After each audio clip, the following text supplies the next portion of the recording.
Chapter 1, Confused. Waking up, I noticed that I was not in my room. I thought that maybe I was still dreaming, because last time I checked, my room wasn't that big, and my sheets weren't that soft. Try living on a college student's budget, and you'll quickly discover how lucky you were when you were younger, not worrying about money, and oh so trivial things like quality of life. My parents did all right for the most part. We were middle class, not upper middle class mind you, but mid-middle class. My mom died when I was 15 in a car accident, and my dad did the best he could. He managed to send me to college, but I guess he wasn't able to hang on for too long after the love of his life died. He eventually got sick, and fell into depression and died. I had to move in with my aunt and her family, whom I didn't know much about. I just think they were relieved that they didn't have to take care of me, as I was pretty much self-sufficient. Especially after my mother died. I had to depend on myself, plus I was going to college at the time, so it would have been pathetic if I didn't know how to take care of myself. I spent a lot of years in depression dealing with it. My mother's death took a real toll on me, and I sometimes thought it would have been easier if I just gave up. My dad wasn't able to help me as he was barely able to help himself, but I kept telling myself that my mother would have wished I was happy and safe. She was always so optimistic and saw the good in people. I was always kind of negative. I saw things for what they were, and I always saw the many ways something could go wrong, and my mind would automatically try to find solutions or think of things I could do to turn the situation to my advantage, or at least avoid the worst case scenario. I was a problem solver at heart. The best way to describe myself would be to say that I was careful, meticulous and opportunistic. I wouldn't willfully hurt anyone as I wasn't malicious. I liked to help people because I always thought that if you weren't part of the solution, you were part of the problem. People always complain about society being unfair. It's just that most people have a general disregard for people they aren't emotionally invested in. There is a certain lack of empathy for your fellow man, and rarely does anyone put themselves in another's shoes. To be fair, there are good people, but the scum of society does thrive on bringing everyone else down with them. I sometimes found that I had a cold logical side to me on certain matters. I didn't objectively think killing was wrong, but it all depends on the reasons and methods used. People die every day. It's simply either due to war, accidents, crime, or even themselves. There is something I once heard that really resonated with me. It was something along the lines of guns don't kill people. People kill people. Conflict in general has existed as long as man has. Hell, the moment there were more than half a dozen people on earth, someone, Cain, killed his brother due to jealousy. As long as there is want and desire, there will always be conflict. It's a part of being human.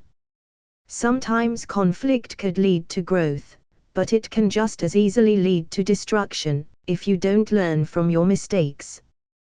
Policemen, soldiers and anyone who belongs to any government-certified organization has a license to kill, and rarely does anyone raise a fuss about it.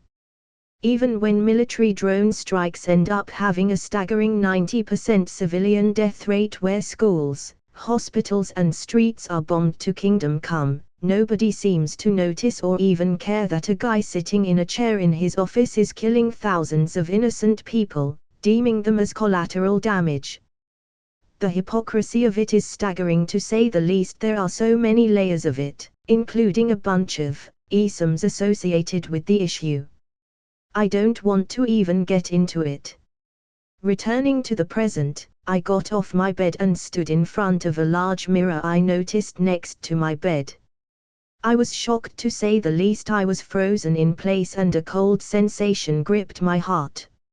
Looking in the mirror, I found someone who wasn't me looking back at me. My appearance before was 5'11". I had black hair and dark brown eyes. I used to be fairly muscular, a bit on the heavy side with some fat, and had a tan complexion. The person staring back at me looked completely different. He had long blonde hair that went to the back of his neck. He had light blue eyes that shined with intelligence. He was also a couple of inches taller, almost 6'2".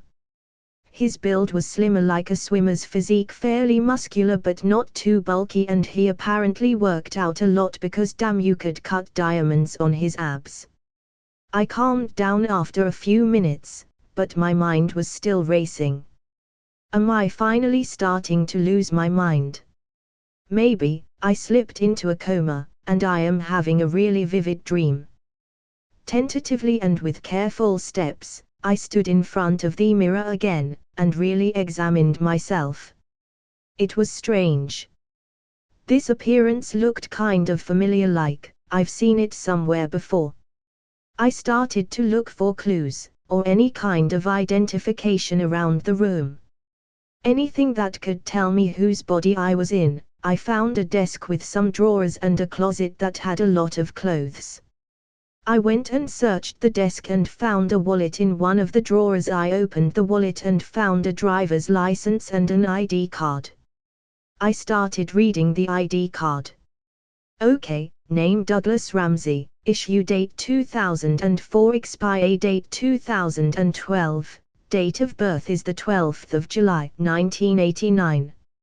Okay. So I am apparently in the past and younger, cause last time I checked I was 22 not 16 and ready to graduate from college, and it was 2020, but why was the name kind of familiar? I put away the wallet and ID card and started to look for other clues. The kid had a lot of books, most of them were novels and stories in different languages, so I guess he liked reading. I also found a computer. It was an older model but looked new, but since I was apparently in the past it could be considered quite new, and which also confirmed that this kid's family has money. After taking a minute to remember how these things worked, I opened the computer. Wow, Windows XP, it's been a while. I went online and started to look for some information. Thank God, Google was around back then. I first Googled my new name and some useful information about this kid's family. I felt kind of guilty for taking over the kid's body, but it wasn't exactly my fault, so there wasn't much I could do but try and honor what I was given. There wasn't much left for me in my old life. I could probably go to college again and continue with my old career path. I also tried to search for my old name but couldn't find anything. But I found some information about my new body. Apparently this kid's dad is a known lawyer in Salem Center named Philip, and his mom's name is Sheila, who is a psychiatrist. So, both his parents are alive. This is going to be difficult. I don't remember anything about this kid's life. His parents are bound to find something strange about my behavior. I should try and avoid them for the time being, at least until I can figure out a way to not draw attention to myself. I look at the time on my computer and the date. It was Saturday morning. Thank God it's the weekend. I don't know what I would do if I had to go to school right now, I thought to myself. Next, I decided to get changed and freshen up a bit. A few minutes later, I was back on my computer trying to search for information regarding my current predicament when I noticed the date was set to 2005. I also discovered I went to Bayville High in upstate New York, which was a few miles away from my current location. It didn't take me long before I was looking up news articles and such. A bunch of articles on a recent breakout of bird flu. Hurricane Katrina was a few months ago. Tony Stark partying and giving away a yacht home. What else? Wait. Tony Stark. I started reading some articles and found many that talked about Stark Industries. I also found articles on major corporations like Hammer Industries, Rand Industries, and even Ounce Corp, whose CEO was Norman Osborn. What the hell? Where the hell am I and why does Tony Stark look like Robert Downey Jr.? End chapter. I currently have 11 advanced chapters ready for those who wish to read ahead on my Patreon/Anubis Creations.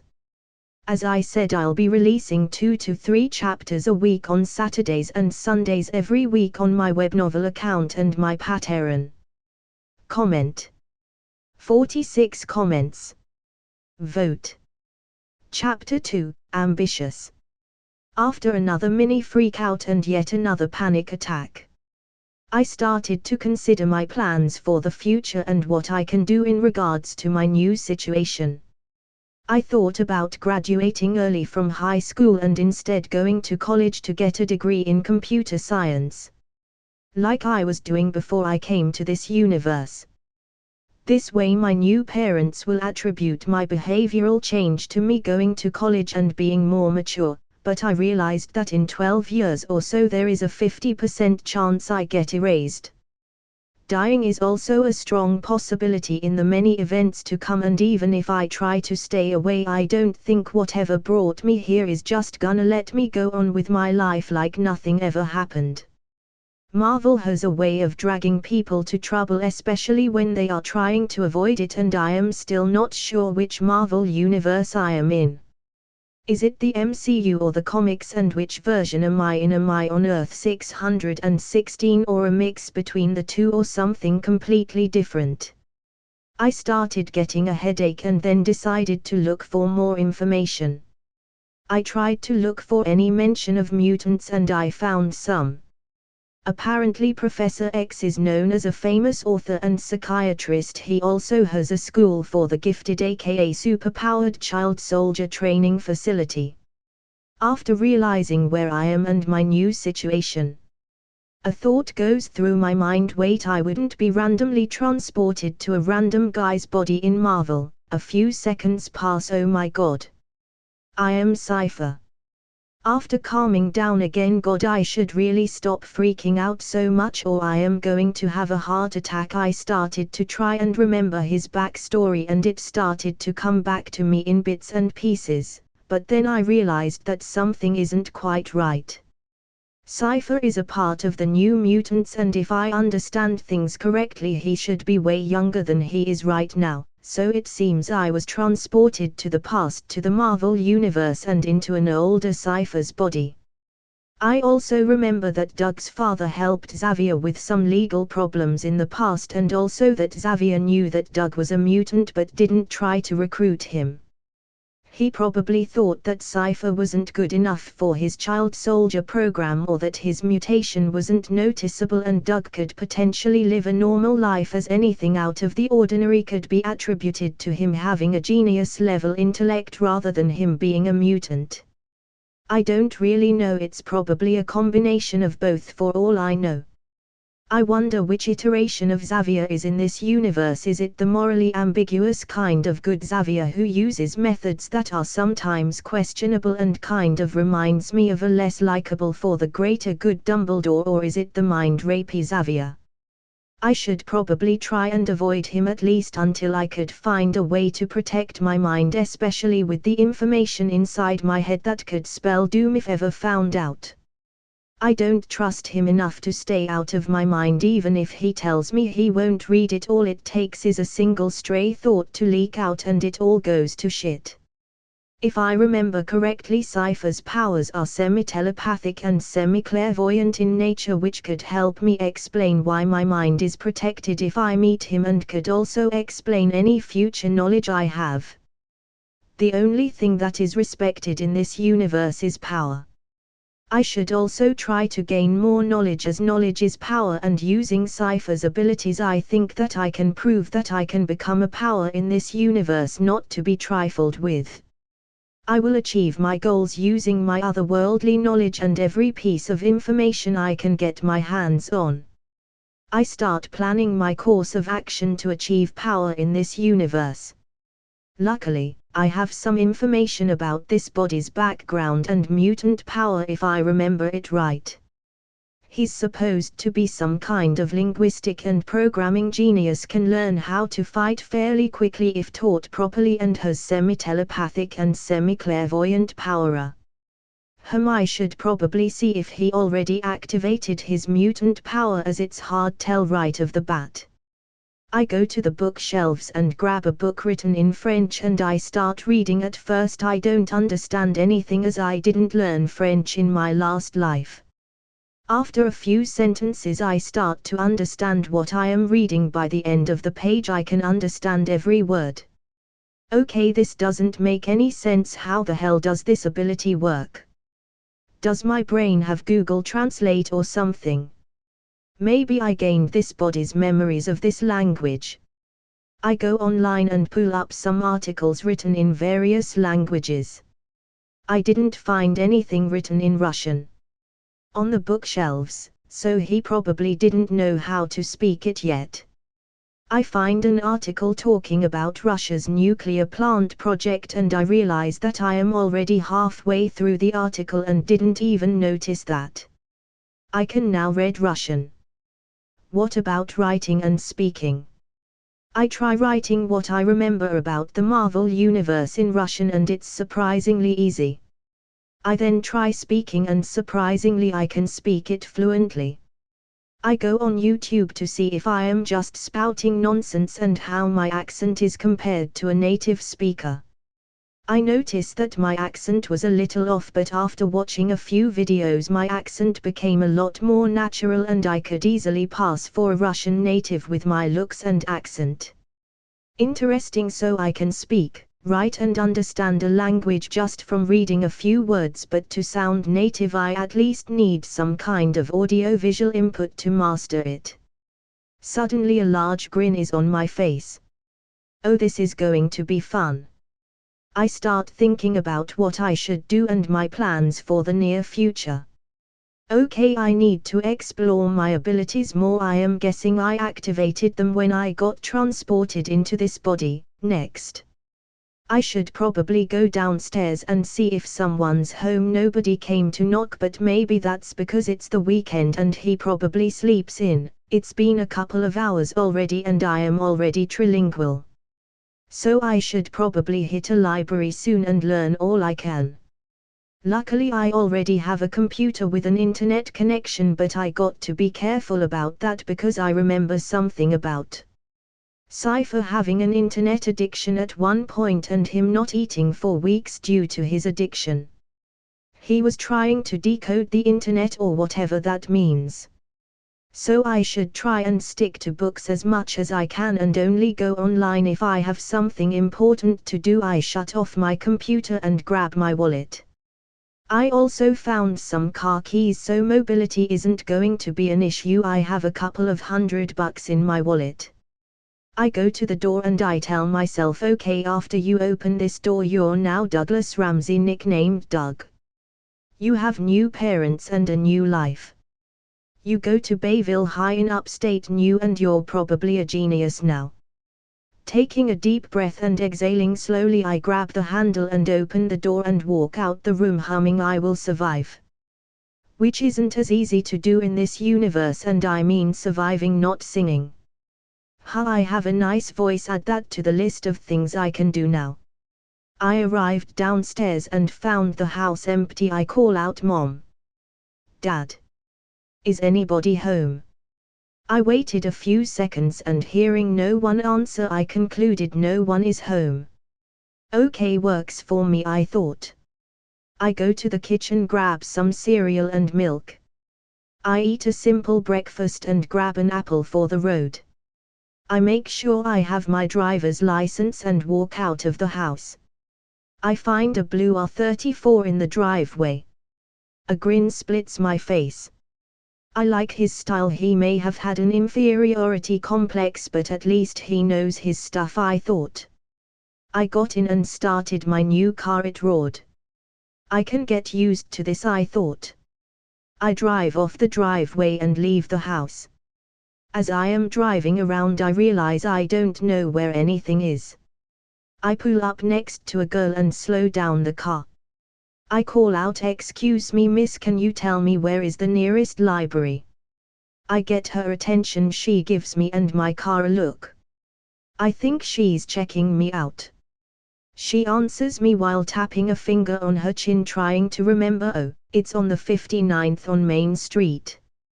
You will have to go across Salem Lake. Thought it's about an hour from here. They probably aren't open yet, but by the time you arrive it should take about another half hour for the library to open."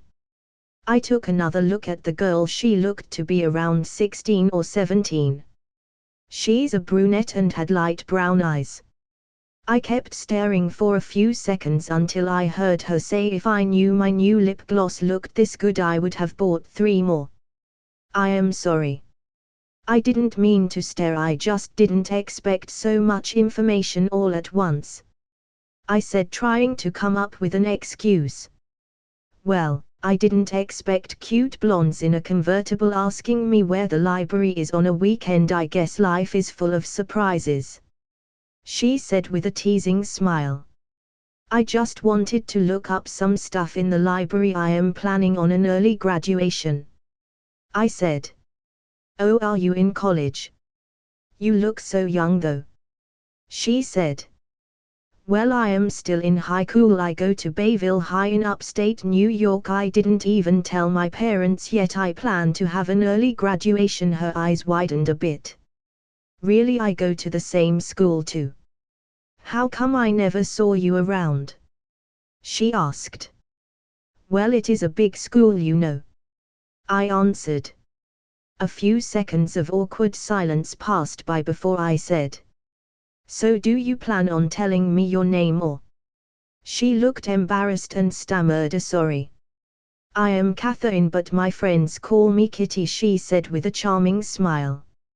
"I am Douglas, but you can call me Doug," I said, introducing myself. I suddenly remembered something about Cypher's past. If I remember correctly, he was friends with Shadowcat aka Kitty Pryde.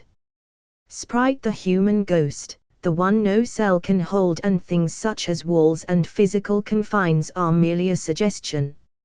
She can break into any vault or secure location anywhere in the world. This girl by herself can steal nuclear war codes or steal highly classified information and watch as the world burned. Granted, she wouldn't do that, but her powers are one of the most versatile powers I have ever seen, especially in espionage, infiltration and combat. I wouldn't call her a powerhouse, but give her some training and she can be turned into a far more deadlier version than the Black Widow herself. Shuddering for a bit after that thought, I politely asked her for her full name, which confirmed my suspicion of her identity. I offered to drive her to her house, but she politely declined and told me she lived right around the corner. I asked for her number and suggested we should hang out sometime. We said our goodbyes and I drove off to the library. I wonder if she discovered her powers yet and if she is in contact with the X-Men. This was too much of a coincidence. Chapter end. I already have 8 advanced chapters ready for those who wish to read ahead on my Patreon /Anubis Creations. As I said, I'll be releasing 2 to 3 chapters a week on Saturdays and Sundays every week on my webnovel account and my Patreon. Comment. 32 comments. Vote. Chapter 3, Overworked. After I had met Kitty, I went to the library as I had planned. I ended up spending at least a few hours there reading and looking for references. It only took a couple of hours to increase my repertoire of languages. I now know how to speak about a couple of dozen languages. I learned languages I thought I would need as I plan on traveling and going on missions to achieve my goals. It will make blending in with my surroundings that much easier. I started with Latin and Hindi because they will be useful to me in the near future. I then moved on to Slavic-based languages like Polish, Austrian and Ukrainian. I also learned Japanese, Cantonese, Vietnamese, Mandarin and even a Cantonese dialect called Guangzhou. I also learned most Latin-based languages aka Romance languages, like Italian and French. Also a few Germanic languages like Dutch and Swedish. I couldn't find anything in the library about Xhosa, which is spoken in Wakanda. I could have learned more languages, but I figured 22 languages were enough, since if I needed more I could just learn them in a few minutes, and I think I covered my bases with what I know now. Most of my time was used brushing up on my field of study in my previous life and seeing if there were any differences between here and my previous world. I found quite a few, and I found that there were strange inconsistencies in the technology and fields of advancement between the Marvel Universe and my Earth. I think it comes from the fact that this world has aliens and has been influenced by the quite frankly ludicrous amount of extraterrestrial contact. The Kree came and experimented on humans and created the Inhumans, and there are probably a few Skrulls running around, not to mention the supernatural side of things like demons and mythological gods who aren't so mythological down here. Dimensional beings. Parallel universes. The list goes on and on. I found that physics, biology and computer science were way more advanced than on my Earth. Chemistry wasn't more advanced, I guess it just worked differently here, because some of the equations and chemical formulas I saw I am pretty sure were impossible back on my Earth. If you think about it, creating a serum in WW2 with the kind of technology they had at the time should have been impossible. It should have been impossible, period. But that's Marvel for you. All you need is genius level intellect, determination, maybe a lab accident or two, and a whole lot of bullshit, and you can achieve the impossible. I spent most of my time relearning about computer science. It was mostly the theoretical part that took a lot of time. The language itself didn't take me long to learn. I picked up some books to take home with me that I thought would be useful for my goals in the future. They were mostly about computer science, engineering, theoretical physics, biology and chemistry. I will focus on those especially for the next few months at least, if not a year. I am also starting to think that my powers aren't as strong and advanced as Cypher's were. Because some of the feats I remember him doing are things like hacking alien technology in minutes to stop a disaster, even though he never had contact with alien technology before, and I remember reading that he started to view everything as a language and he basically became a human supercomputer. It's most likely because I just awakened my powers. I will have to add it to the list of things I will have to work on along with my studies. I started going to school. It was hard at first to pretend to know people I didn't really remember. My new parents didn't notice anything too strange at first, a few inconsistencies here and there, but nothing too out of the ordinary. They did sit me down a few times and try to talk to me and see what was going on with me, or if I was in trouble, because I have been aloof and distant these past few weeks. I honestly didn't know how to speak to them without letting them know I don't remember them. I thought about faking a head injury and claiming that I lost my memories, but changed my mind.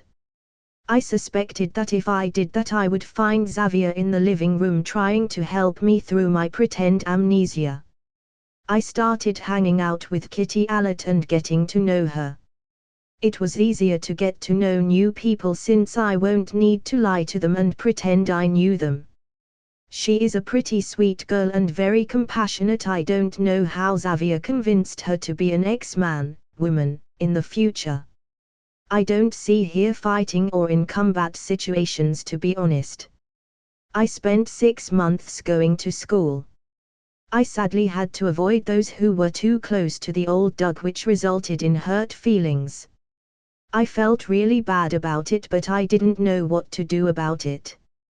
My new parents started giving me space after getting tired of asking me what's wrong. They just didn't know what to make of me.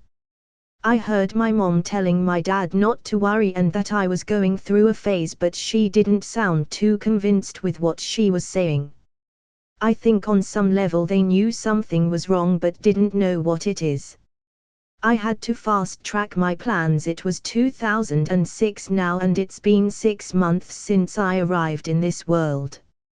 I honestly feel exhausted and extremely sad. I thought this was going to be a fresh start with a new family and life, but honestly lying all the time got old really quick. I don't understand how or why heroes don't tell their families or loved ones about what they do, especially if they have a good relationship with them. I get having a secret identity, but letting them live in ignorance, wondering why you disappear for hours on end. Sometimes you show up injured and them getting the feeling you're lying to them, it's just not worth it. You already decided to put them at risk the moment you decided to be a hero. Not letting them know that they are in potential danger is just plain reckless and naive. I couldn't even stand doing it to strangers. I decided to talk to my parents tomorrow. I will be telling them that I am taking my high school exams next month and will be graduating early. The next day at breakfast, Mom, Dad, I have something to tell you. They give each other a look. What is it, honey? Is everything all right? My mom says in a concerned tone. It's fine, I just have something to tell you. I plan on taking my graduation exams next month and graduating out of high school early. I say firmly. Both of their eyes widen and they both look anxious. My dad says in a harsh tone, what do you mean you're graduating early? You're still 16, for crying out loud. Then my mother interjects, honey, whatever it is that's bothering you can tell us. If you don't want to talk to me, I know some colleagues of mine who could help you. She says desperately. Their confusion and anger is justified, as they have tried to get me to talk to them numerous times, but I always just shut them down. My dad then says, you've been distant, you stopped going out these past few months, even your friends stopped coming over. I even went to your school to find out if you were being bullied or something. Imagine my surprise when I hear that you stopped talking to most of your friends and just go straight home after school. My mother's eyes start to tear up and she says in a desperate voice, let us help you, Doug, please. I start to get nervous. I didn't even get to the part where I tell them that I am leaving for at least a few years. I don't think they would agree if I did, especially right now. I start saying softly, Mom, Dad, you know how smart I am. I have been getting straighter these past few months and I am always reading or working on something. High school doesn't even interest me anymore, either the people or the subjects. I need something more. I don't see myself going there anymore. I started to get a little emotional by the end of my speech. Some of it is true. I really couldn't connect with any of these people and I have been breezing through my subjects. Frankly, high school became a waste of time. The subjects and projects I have been working on are far more interesting. The only highlight of going to high school at this point is seeing or hanging out with Kitty, but I suspect that her powers started manifesting as she has been rather distracted these past few weeks, and she also mentioned something about going to a boarding school, so in the end Xavier got to her. I couldn't do much about it even if I suspected it. How could I explain to her how I knew what I knew and why she shouldn't completely trust him? At least she should be safe for the time being, but that won't remain true for long. God only knows how many times the X-Mansion has been attacked, but I have a plan for that and it's related to some of the projects I have been working on. As I got emotional and started tearing up, partially due to the emotional stress I have been under, my parents' eyes started to soften a bit and my mother said in a gentle voice, oh honey, we just want what's best for you. We are just frustrated because you've been getting a little distant. Is this really what you want? Do you want to really leave all your friends behind? What about that girl you have been going out with, the one called Kitty? I answer and say she's leaving too. She's going to a boarding school. I don't even know if she's coming back. She was one of the few reasons I was still going to school. I have been thinking about leaving for a long while now and now I have no reason to stay.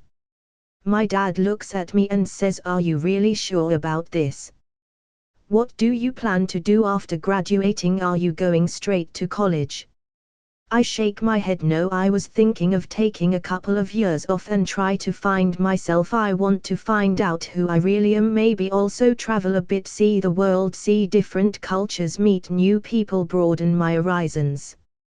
I think this would be good for me, and by the time I am done I will be ready to go to college. It should be around the time I was supposed to go to college originally. It wouldn't set me back or anything, but I think it's for the best.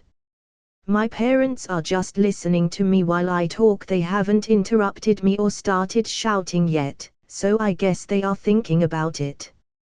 After I finish talking, things are silent for a long while on the kitchen table.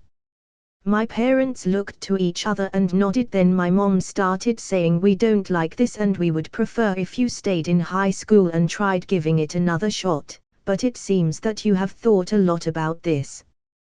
We won't stand in your way, but there are certain conditions that you're going to have to stick to if you want us to agree to this." I not prompting her to continue. "Firstly, you'll write us once a week. Secondly, you are coming to visit as much as you can. Thirdly, you have to ace all your exams, and when you come back you will have to go to college," she says firmly but not unkindly. I gave her a nod, letting her know I understand.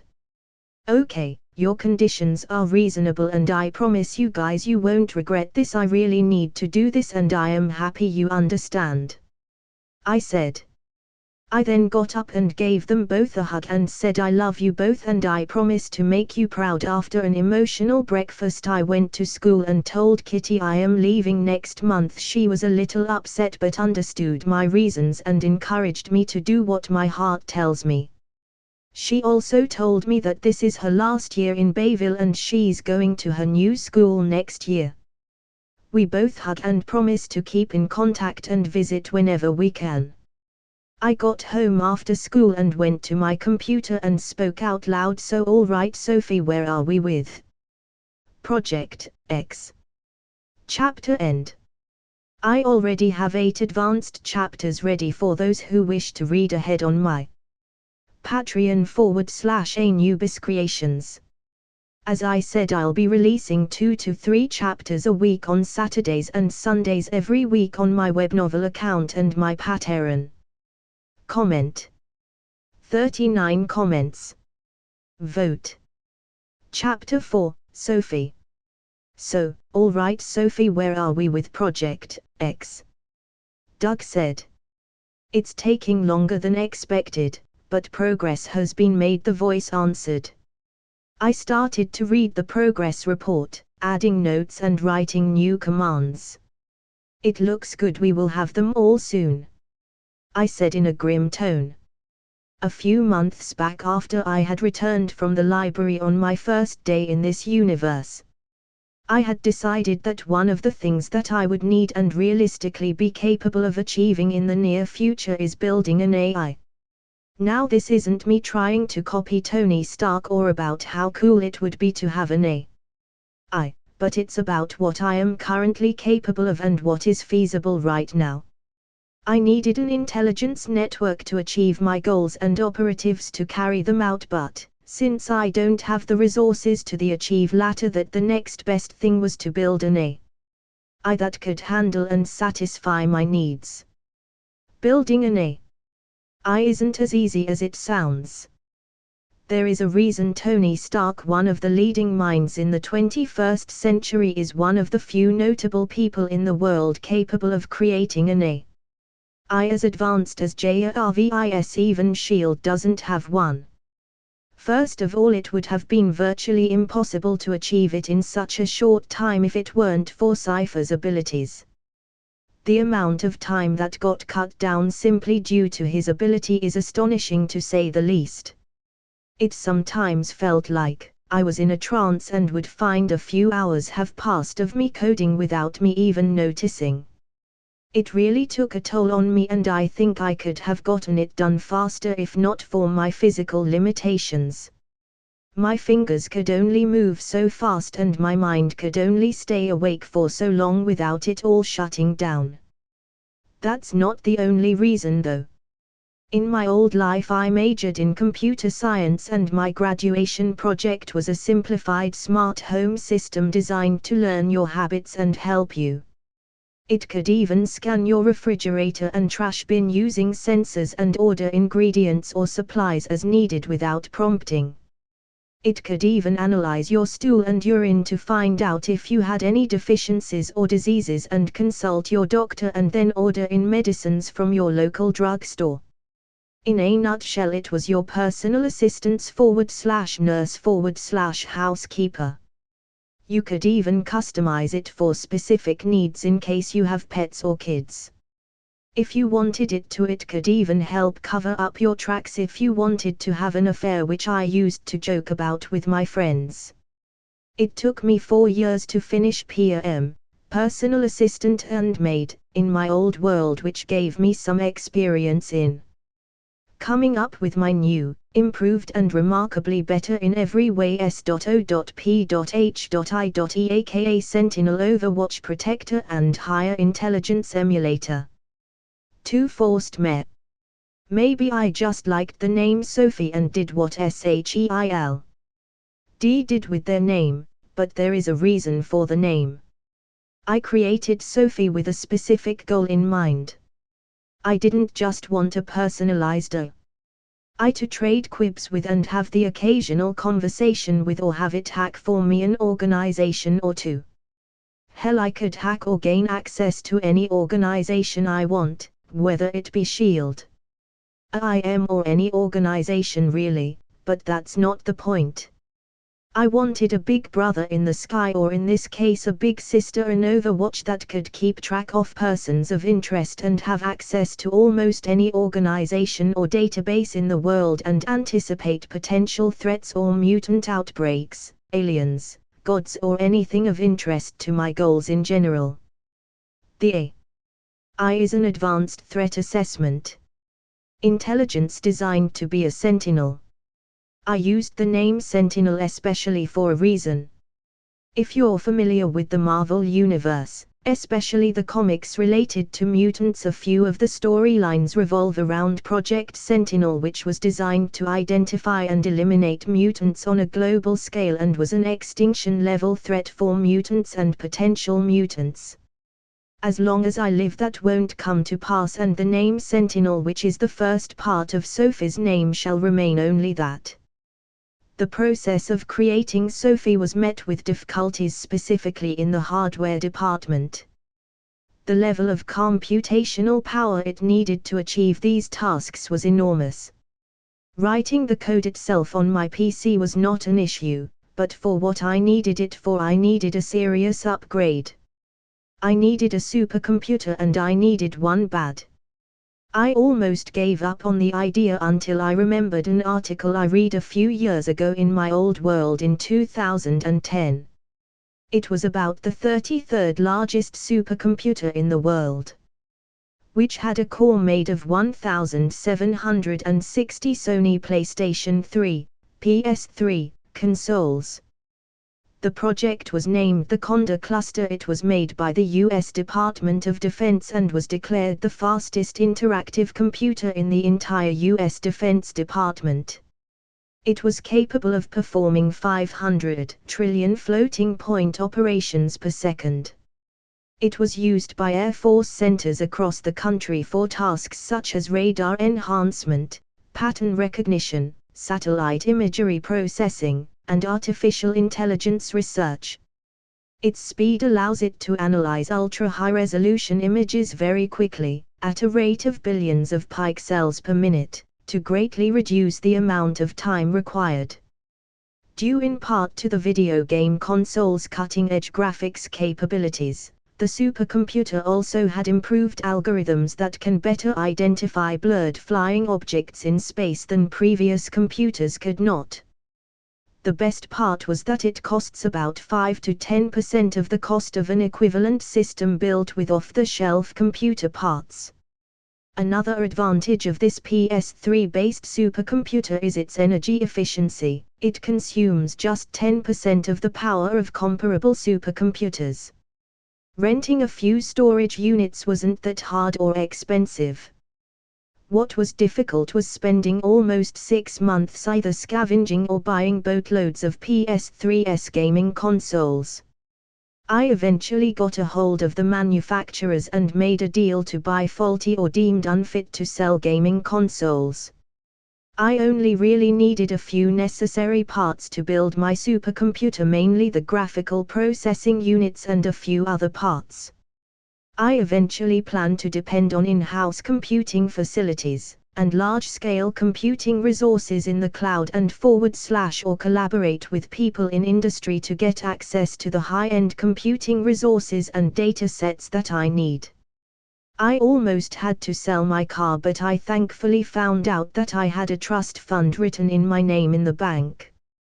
Being that well off is really useful. We weren't Tony Stark levels of rich, not even close, but it was enough to achieve my goals. I finished a few other things and made sure everything was ready for my trip. I shut down my computer and erased anything remotely important off it. I packed a bag and a few books. Put on my smartwatch, which I made, so I can always stay connected to Sophie wherever I go. I do eventually plan on building a HUD, but that will have to wait until I can build my suit. I talked into my wrist Sophie be a doll and book me a flight to New York and have a cab ready to pick me up and take me to 177A Bleecker Street. Of course, Doug, right away, Sophie answered. I said goodbye to my parents, hugs and tears were exchanged.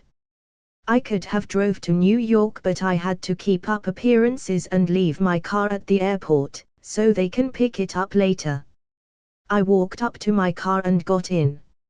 I sat there in the driver's seat for a few minutes and closed my eyes. It was silent and peaceful. I took a deep breath and said, "That's it, there is no going back." I started my car and drove off to the airport. With one hand on the driving wheel, a smirk crept on my face and with fire in my eyes, I said, "Time to learn some magic." Chapter end. I already have 8 advanced chapters ready for those who wish to read ahead on my Patreon /Anubis Creations. As I said, I'll be releasing 2 to 3 chapters a week on Saturdays and Sundays every week on my webnovel account and my Patreon.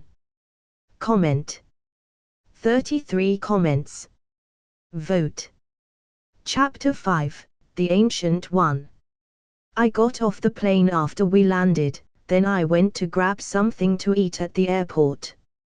I was taking my time. I wasn't in a hurry to meet the Ancient One as I was worried about our meeting. After I walked out of the airport, I saw my cab waiting for me. I put my luggage in the trunk and I greeted my cab driver. It didn't take long to arrive at my destination. I could have taken a few days to get my head straight and stay in a hotel for a couple of days. I realized that I was more nervous than I thought when I was standing in front of the door, my hands inches away from the doorbell. Should I knock or ring the bell? What happens after someone opens the door? Should I ask for the Ancient One? I stood there frozen in front of the door for a few minutes. I began second-guessing myself. The Ancient One is very old and very powerful, and I am unsure how things will go. I have a right to be nervous. Wouldn't you be nervous if you showed up unannounced to meet one of the most powerful beings on Earth and ask to be taught magic? Who, by the way, possesses an infinity stone that rules a fundamental aspect of the universe. The time stone is seriously overpowered, allowing you to view past, present and future is astonishing enough, but being able to manipulate time. I think I am going to pass on facing anyone with that kind of power and experience, and honestly kind of bullshit powers. After a few minutes of just standing there like an idiot and calling myself a coward, suddenly a man in robes with a serene expression on his face opens the door and says, "The Ancient One is waiting for you." Well, that isn't ominous at all. I thought. Yeah, thank you, lead the way please. I went inside the sanctum and it looks just like how I saw it in the movies. The building on the outside was also similar to the movies. That's how I was able to find it quickly. As we are walking, he leads me to a circular room, with another 3 connecting doors, each intricately carved out of some type of metal and stone, and each with similar circle as the first set, though the lines intersected in different ways. Up above on the ceiling was a stone dome with a beautiful, marbled representation of the night sky, and floating in said dome, was a perfect replica of the planet, slowly turning. We are in the hall which contains the gates that lead to the 3 sanctums. Right in the middle of the hall on a pedestal the Eye of Agamotto is not there. I frown when I see the Eye of Agamotto missing. It means that the Ancient One has it. Well, that's not good, I think. As if I wasn't at a disadvantage enough. I sigh and follow the man who I don't know his name through the gate that leads to Comatage. We went through the gate and walk through the sanctum. As we are walking, I am looking all around me like a tourist. Seeing this in real life and seeing it on a screen is a totally different experience. The first thing I notice is how easily I can now breathe. The air is fresh and a little chilly, not enough to be uncomfortable but enough to make sure you are awake. I hear before I see the acolytes training. I hear synchronized stomping and shuffling of them practicing their katas. It's really impressive to see. I wonder if they practice to keep in sync or that it just happens. I thought. As we are moving through the sanctum, I see areas where people are meditating. Some are walking either alone or in pairs at a sedate pace like they have all the time in the world. The contrast between here and New York is staggering, to be honest. Everyone is always in a hurry or going somewhere in New York, but here things are so slow they almost seem to be moving at a snail's pace or even standing still. I also see a few other training areas and courtyards. This one must be for more advanced students, as I notice their robes are a different color. Also, they are either sparring or practicing with weapons. We finally arrive at a room and the serene-faced man suddenly stops. He knocks the door, then turns to me and says, "We have arrived." A few seconds pass and the door opens. A man nods to us both and steps back so we can enter the room. I walk in steadily while holding my breath. I quickly scan the room, then I finally lay eyes on the Ancient One. I say in my mind, "Welcome, Douglas Ramsey. Please sit down and have some tea, we have much to discuss." I nervously nod my head and sit down. I watch the Ancient One as she conjures a teapot and 2 cups and pours one for me and one for herself. She starts by saying, "You, Mr. Ramsey, are an anomaly. I have the gift of foresight, but your future actions are hidden from me and your past is altered. Even now I can't directly peer into your life, merely of those around you. I am at a loss here." She takes a sip of tea, whilst I haven't touched mine yet. "So, tell me, what do you suggest to be done? The future seems to distort because of your future actions, and your mere presence has already eliminated quite a few possible futures as well as certain ones. What exactly are you?" She stares at me with narrowed eyes as if she is trying to dissect me with her eyes. I start by saying I don't know how to explain it or what to tell you. All I know is in a few years shit is going to hit the fan. And I am talking half of the universe kind of shit show. The threat that is coming is on a whole other level. I am not even sure if it is survivable. We all have a role to play in what's to come, and I am just trying to find mine. I don't care about being called a hero or a villain. I will simply do what needs to be done while trying to protect the people I care about." She nods and takes another sip. I detected a ripple in time approximately 6 months ago and foresaw this conversation we are having right now as many other possible ones. "I only have one question for you." "Why?" she asks. "Why? Why what?" I say with a confused look on my face. Why do all this? Why seek me and ask for power? Why not let others handle it? Why not try run away and live your life in peace? She says with a stoic look. I take a moment to think about what to say, then I start slowly by saying because I am afraid. I say firmly. I am afraid of what's to come, terrified even, but the way I see it. I only have two choices: either I live in fear or I take a stand and face my fears. I am unfortunately burdened with knowledge. Knowledge I didn't ask for nor I wanted. As I am now, I am helpless to do anything about it. I have no ability, no power. So I came to ask you for it. I need power to protect, I need power to fight, and I need power to shoulder what's to come, because if I don't, who will? I said. Of course I am terrified. I am just a regular guy. I don't remember dying in my universe. Death scares me. The terrifying forces I will have to face scare the hell out of me. I have no training, no power, and nowhere to go. This is my reality now in every sense of the word, and I don't like people touching what's mine.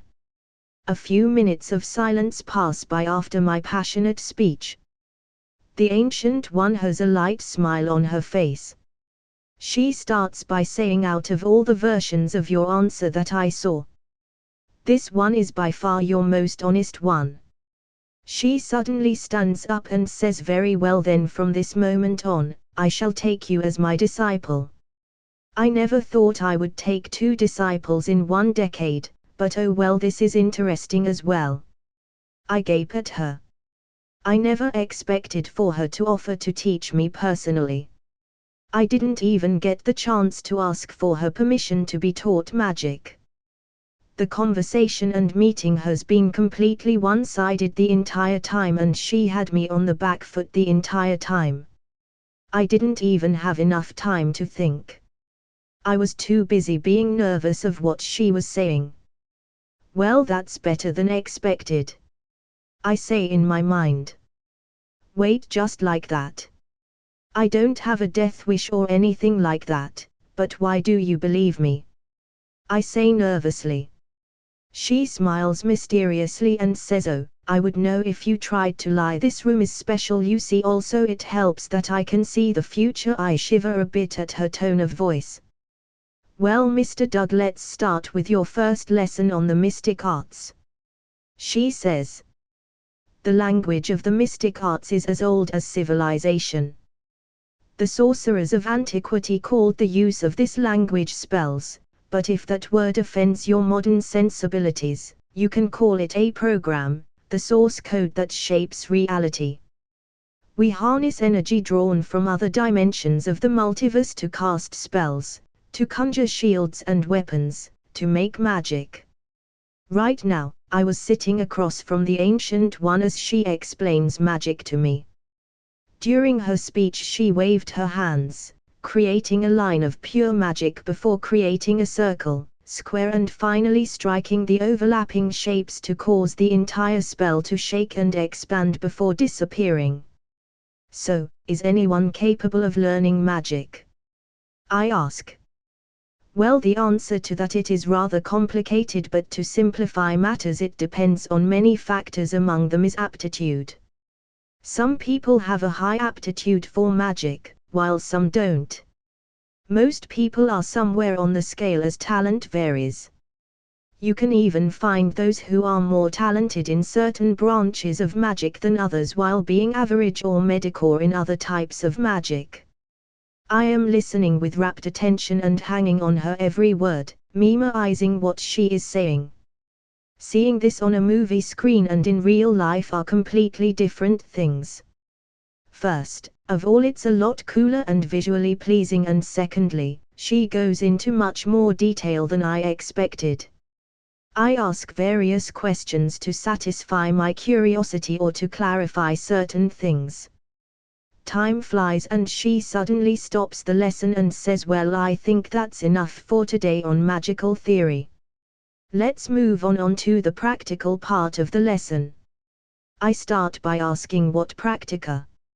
I ask as I gasp in surprise as in one fluid movement the Ancient One suddenly strikes me with an open palm on my chest. Before I could even blink or finish my sentence, I am suddenly flung but find myself floating and staring at myself sitting on a chair. Chapter end. I already have 8 advanced chapters ready for those who wish to read ahead on my Patreon /Anubis Creations. As I said, I'll be releasing 2 to 3 chapters a week on Saturdays and Sundays every week on my web novel account and my Patreon. Comment. 50 comments. Vote. Chapter 6, Comatage. I woke up gasping. Wow, what a trip. I start to rub my head and I feel a headache creeping up on me. A little warning would have been nice. I am starting to think the Ancient One takes pleasure in messing with people. Plus that trick she likes to play with, pretending she's not the Ancient One and making an old man pretend to be her. I guess living for a few centuries makes you a troll. I imagine it gets boring after a couple of 100 years. You must eventually reach a point where you have done and seen everything there's to do and see in life after living so long.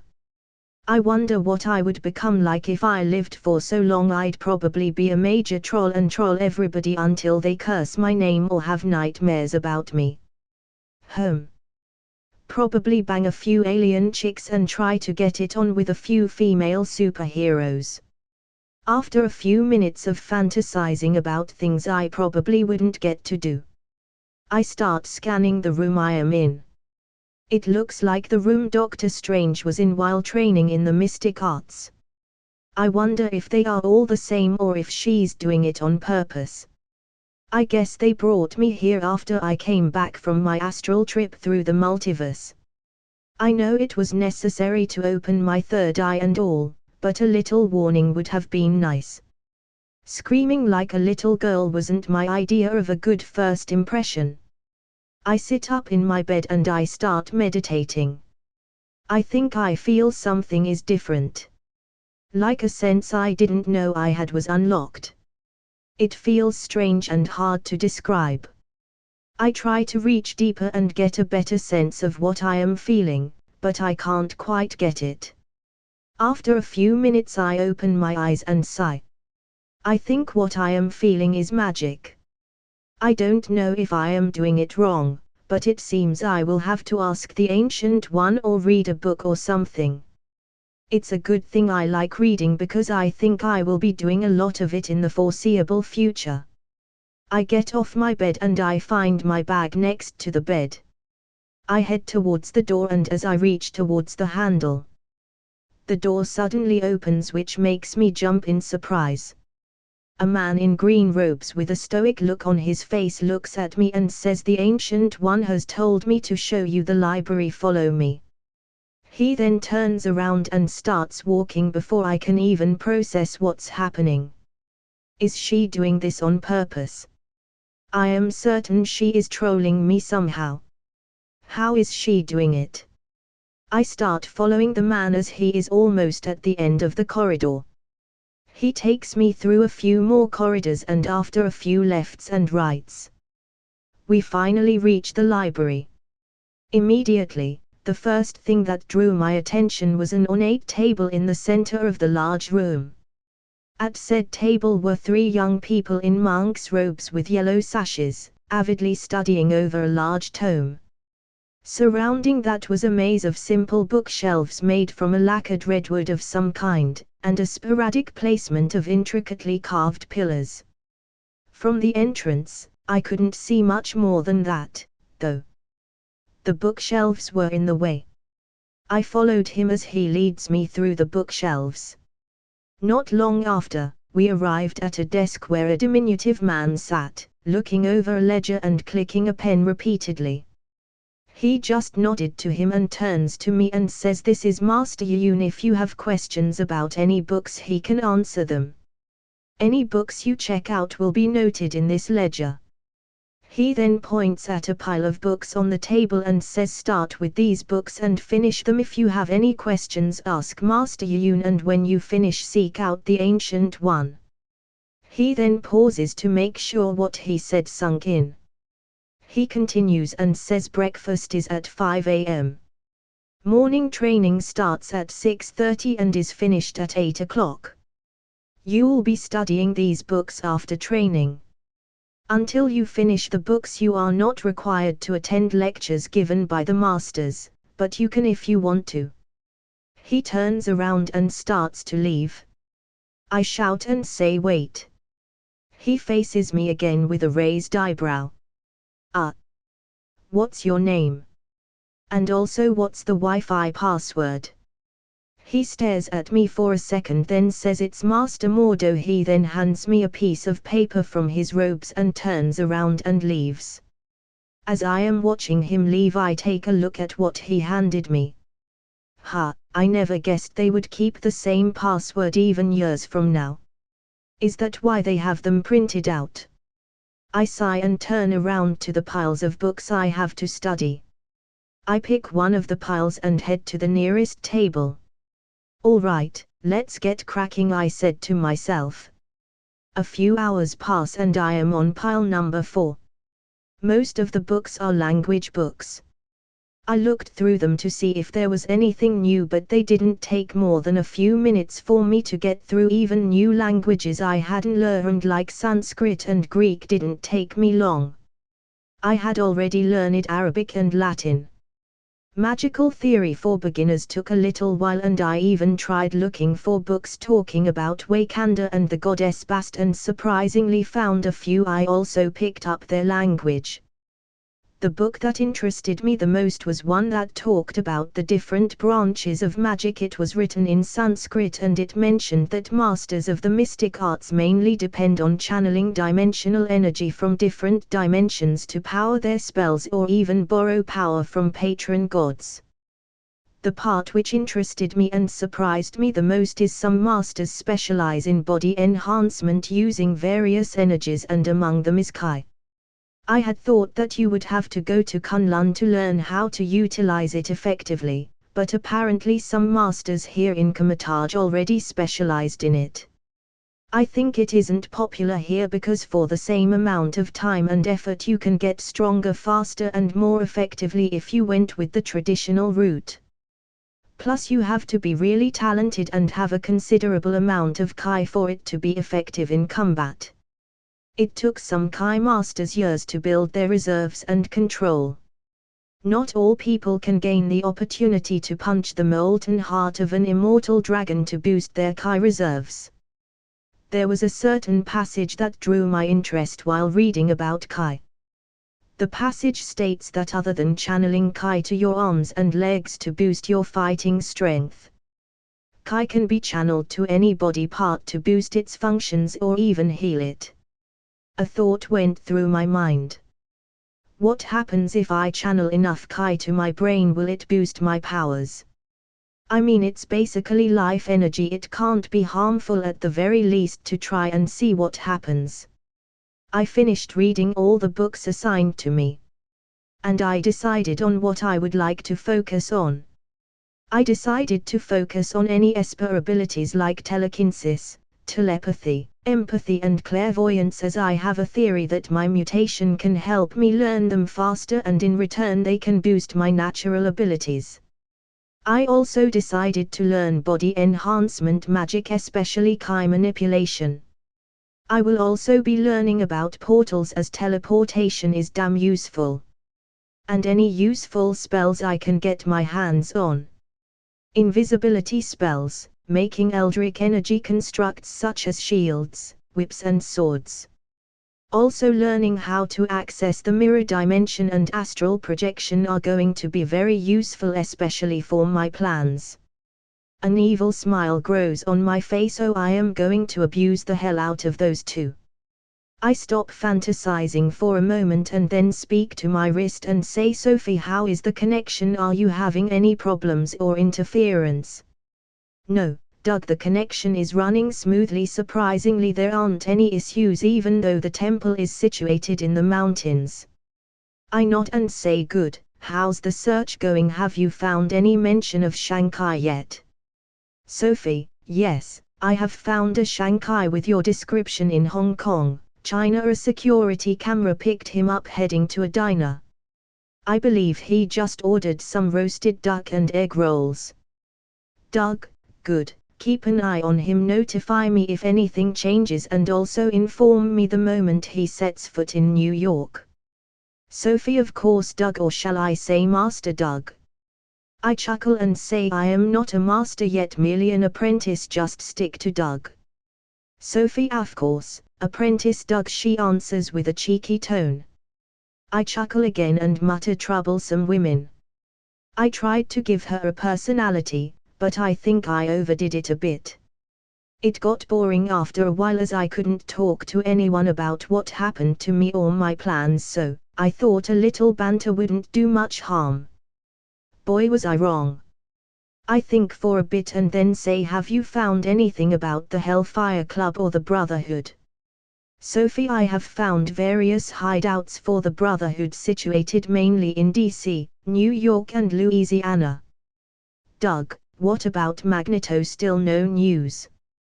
Sophie, negative. There has been some sightings, but no confirmed location. I sigh and say all right, keep me posted and alert me if there is any attacks or imminent threats on mutants or terrorist attacks by the Brotherhood.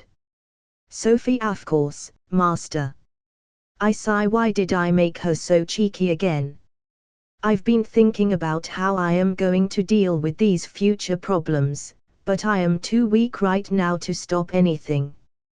If I don't get stronger fast enough, I think I might have to swallow my pride and contact Xavier. People's lives are more important than my pride at the end of the day. My wristwatch suddenly beeps and Sophie says, Master's parents are calling. I groan at her calling me Master again and answer the call. Dad, hey son, did you arrive safely? Doug, yes, Dad, my plane landed a few hours ago. Dad, that's good. Did you get settled in yet? Do you have enough money? Doug, yeah, Dad, I got plenty, don't worry about it. I am staying with this old lady. She's kind of annoying, but she's been nice so far. Dad, that's good. By the way, your mom says hi. She is on the phone with a patient and can't talk right now. Doug, it's all right, I'll call her back when I am free. I am heading into town right now. Dad, okay, son, be careful and try not to get scammed or get in trouble. Oh. And your mother is mouthing she loves you. He says with a chuckle. Doug, don't worry about it, Dad. It turns out the old lady's son named Mordo has a dojo that teaches martial arts. I was thinking of taking a few classes while I am here and learn how to defend myself and tell Mom I love her too. Dad, that's good to hear. All right, son, and don't forget to call your mother. Doug, don't worry, I won't. Bye. I hang up my wristwatch /phone and sigh. It feels good to have someone care about your well-being. I haven't had that in years. I get up and dust my robes and head to Master Yoon to ask about where to find the Ancient One as I finished all my books. I wonder if she will be surprised I finished so fast. I don't think I got the chance to tell her about what my powers do. I suddenly stop as I am walking and think. Wait. When did I get dressed in robes? Chapter end. I already have 8 advanced chapters ready for those who wish to read ahead on my Patreon /Anubis Creations. As I said, I'll be releasing 2 to 3 chapters a week on Saturdays and Sundays every week on my web novel account and my Patreon. Comment. 30 comments. Vote. Chapter 7, Training. I arrived at the Ancient One's room and stretched my hand to knock when suddenly the door opens and I see the Ancient One with a smirk on her face and she says, "Come in, Mr. Doug." I give her the stink eye and think she's definitely doing it on purpose. I walk in and find 2 cups of tea already on the table. I turn to her with a questioning gaze on my face. She answers my unasked question and says, "Master Yoon told me you were finished with the books. You didn't think I would waste my gift on such petty things, do you?" I have a skeptical look on my face, which states that I would totally believe she would use her foresight to mess with me. Although what she says could be true, as I didn't seek her out right away. I felt hungry on my way to her room, but decided to swing by the dining room to get something to eat first, as I hadn't eaten in almost a day. She takes a sip of her tea and says, "I must say, Mr. Doug, I am surprised you're done already. Those books were supposed to keep you busy at least a few weeks, if not a few months. It isn't easy to learn a few languages in a few hours, if I do say so myself." I rub the back of my neck and say, "Actually, I forgot to tell you about my mutant ability. I am a hyperlinguist and my powers are semi-telepathic and semi-clairvoyant in nature. I can learn any language, written or spoken, in minutes. I am also kind of a genius and I have near photographic memory." As I am telling her this, her eyes widen slightly, which is the only sign of surprise she gives. She starts by saying, "Well, that is certainly a useful ability, Mr. Doug, and will help you immensely, especially in the mystic arts," she says with an even voice. I wait for her to continue, but she merely sips her tea again. I start by saying, "So what's next?" She looks at me and says, "What's next, Mr. Doug, is that you are going to come back in a few days to receive a new training plan I will fit for you based on your learning speed. I will be busy as I have a few things to take care of for the next few days, but I think this is good news, as you can now have a head start on your martial arts and conditioning training. I have personally asked Master Mordo to instruct you after group training," she says with an unsettling smile that causes me to shiver. Why do I have a bad feeling about this?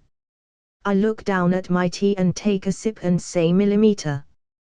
This is good tea. I can really taste the honey. A few weeks of torture. I mean training pass. I am picking up magic at a crazy rate." Even the Ancient One seems surprised. I can already make portals without needing to swirl my hand around. I only point at where I want it to open and it opens easily. I am currently working on changing the size and speed at which I can make them, as I think they are useful for combat. I hope I can master them soon. As the Ancient One told me, the next step is opening a portal without a sling ring. Learning opening portals surprisingly took me a few days. I also learned other useful spells like making energy weapons, but I am having trouble sustaining them for long and they break pretty easily if you get a good hit in. Me and Master Mordo have just started incorporating energy weapons into our spars, and as per usual he is still kicking my ass both in armed and unarmed combat. It didn't matter that I could read his body language, as I wasn't fast enough to react to his moves. I managed to surprise him a few times with creative and well-timed used portals, but he quickly caught on. I managed to get a hit in once by creating a fist-sized portal in front of his face and punching him even though we were 10 feet apart. It was my happiest yet scariest moment of my life.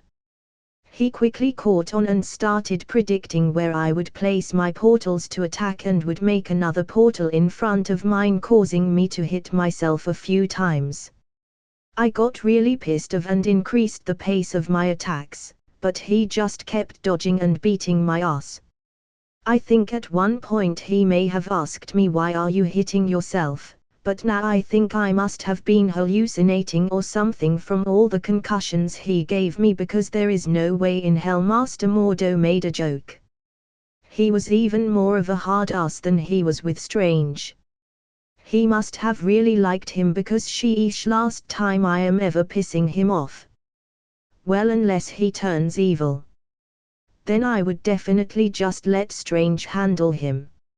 Nope, still not fighting him. The guy looks like he's trying to kill me when he's supposedly still on the good side. I am not touching him with a 10-foot pole stick if I can help it.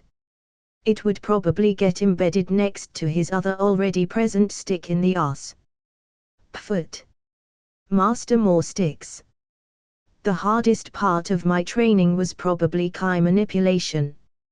I could manipulate it pretty well, but the problem is I didn't have enough. I really wanted to learn how to glow. I.e. the Iron Fist. I wanted to surprise him if we ever fought, but instead of making my hands glow it would be my head and I would head ram him while he gapes in surprise. Just kidding. I tried sending some Kai to my head. It didn't glow or anything, but I did see some promise. As I noticed, I could think more clearly and ideas came to me more easily. I couldn't sustain it for more than 40 seconds though, but I hope it gets longer as I build my reserves. I also think I got kind of high. Just try sending pure life energy into your brain and see how you feel afterwards. I wonder what will happen if I send it to that part. Food for thought. They could call me the Iron Dina. I am not going there. I didn't use the trick Strange used with astral projection to study while sleeping, as my learning speed was already insane. I tested how long and far I could do it safely and found I could do it for 8 hours straight, and my astral projection didn't really have a distance limit. The only problem was that if my time ran out while I am out of my body, I would get lost in the astral realm and my body would just die. Still, it should be useful for recon, but then my body would be vulnerable for anyone to attack. I still haven't learned how to access the mirror dimension, as the Ancient One said it's an advanced skill. It felt silly to keep calling her the Ancient One, especially to her face. I tried asking for her name, but she would just smile mysteriously and refuse to answer. 3 more months pass and I have really made some headway in my portals. I can now use them without a sling ring, but they are harder to form and take longer to make. I am at square one with control again. Good news though, I solved one of the weaknesses of making portals, which was I couldn't go to places I have never been before. I asked Sophie to show me a picture of the place I wanted to go to, but that didn't help. But then Sophie suggested maybe I needed more information and suggested that I could trick my brain and convince it where I am going by displaying a 3D hologram that makes it look like I am there. My theory is it all depends on the amount of information you have. Because when you use a memory to travel, your brain stores the memory using input from your 5 senses, and also depth, perspective and spatial awareness seem to be a big factor. 3D holograms seem to be enough to do the trick. There is still some limitations, because if you don't have enough information about the place you're going, it can be difficult to construct 3D accurate representation of the place. For example, what if the place you're going doesn't exist anymore? It simply wouldn't work. Or if the place is hidden or hard to collect information on. Who knew having an AI with supercomputer image analysis and rendering capabilities displaying an almost accurate 3-dimensional representation of a place you have never been to, in conjunction with learning the portal spell, could allow you to travel anywhere in the world. I also started getting into enchantments and especially the use of runes, as I figured runes are just basically a written form of magic. I didn't understand them right away as I thought I would. I think it's because my powers need to be more advanced, as the runes have another element to them other than the shape. I think the magical element to the runes is what's blocking me. I think I might need to boost my abilities first if I want to use runes effectively. Also, there wasn't many books that talked about runes in the library. I found a book that mentioned Asgardian runes, but it didn't go into too much detail. I think some divine intervention of the All-Father variety may have had to with why knowledge on runes in general was so scarce, especially Asgardian runes. I sigh. Maybe I could sneak into Asgard before it gets destroyed. But even if I did that, I don't think they keep books about runes just lying around, and let's not talk about Heimdall with his all-seeing eyes or whatever. Maybe I should learn illusion magic. It seemed to do the trick for Loki, but I don't know if my illusions can fool a god. Next, I start to think about my progress in my Esper training. My telekinesis seems to show the most progress. In the first few weeks I could already lift hand-sized objects and manipulate them freely. In my second month, I could manipulate half a dozen knife-sized objects accurately. After 3 months I started working on increasing the weight I can lift to at least a few hundred pounds. Because I wanted to know how to fly, and I don't think the cloak of levitation is going anywhere until Strange arrives. There wasn't much progress with my clairvoyance training. I went to the Ancient One as she was the leading expert on the subject. She told me it could take decades to get it to be useful in any way. It frustrated me a bit, as I thought seeing the future would have made things so much easier. My telepathic training has also hit a roadblock. I try to keep accessing my mind so that I can organize it, but every time I access my mind I find myself in my old room, back in my old world. It was the house I used to live in while my parents were still alive. Things were kind of messy in my room. So I did the logical thing and started to organize everything and clean it up. I could feel my memory recall improving and my mind felt clearer than ever. I went around the house and started looking through the rooms and found everything empty. I headed to the garage door and tried to open it. I spent days trying to open it, but every time I couldn't. The paint on the garage door started to chip though with every attempt. Which I thought was strange, as it wasn't real paint, nor was this a real door, merely a mental representation of something. As the white coat of paint started to chip, I found a red door with a golden 0 on it. I started to think that maybe the red door has got something to do with the old Doug. I found it strange that I couldn't access his memories even after being in his body for close to 10 months. I think his powers may have interfered in the merging process and separated our memories by creating a barrier between my memories and his. I think the only way to access his memories is by opening that door.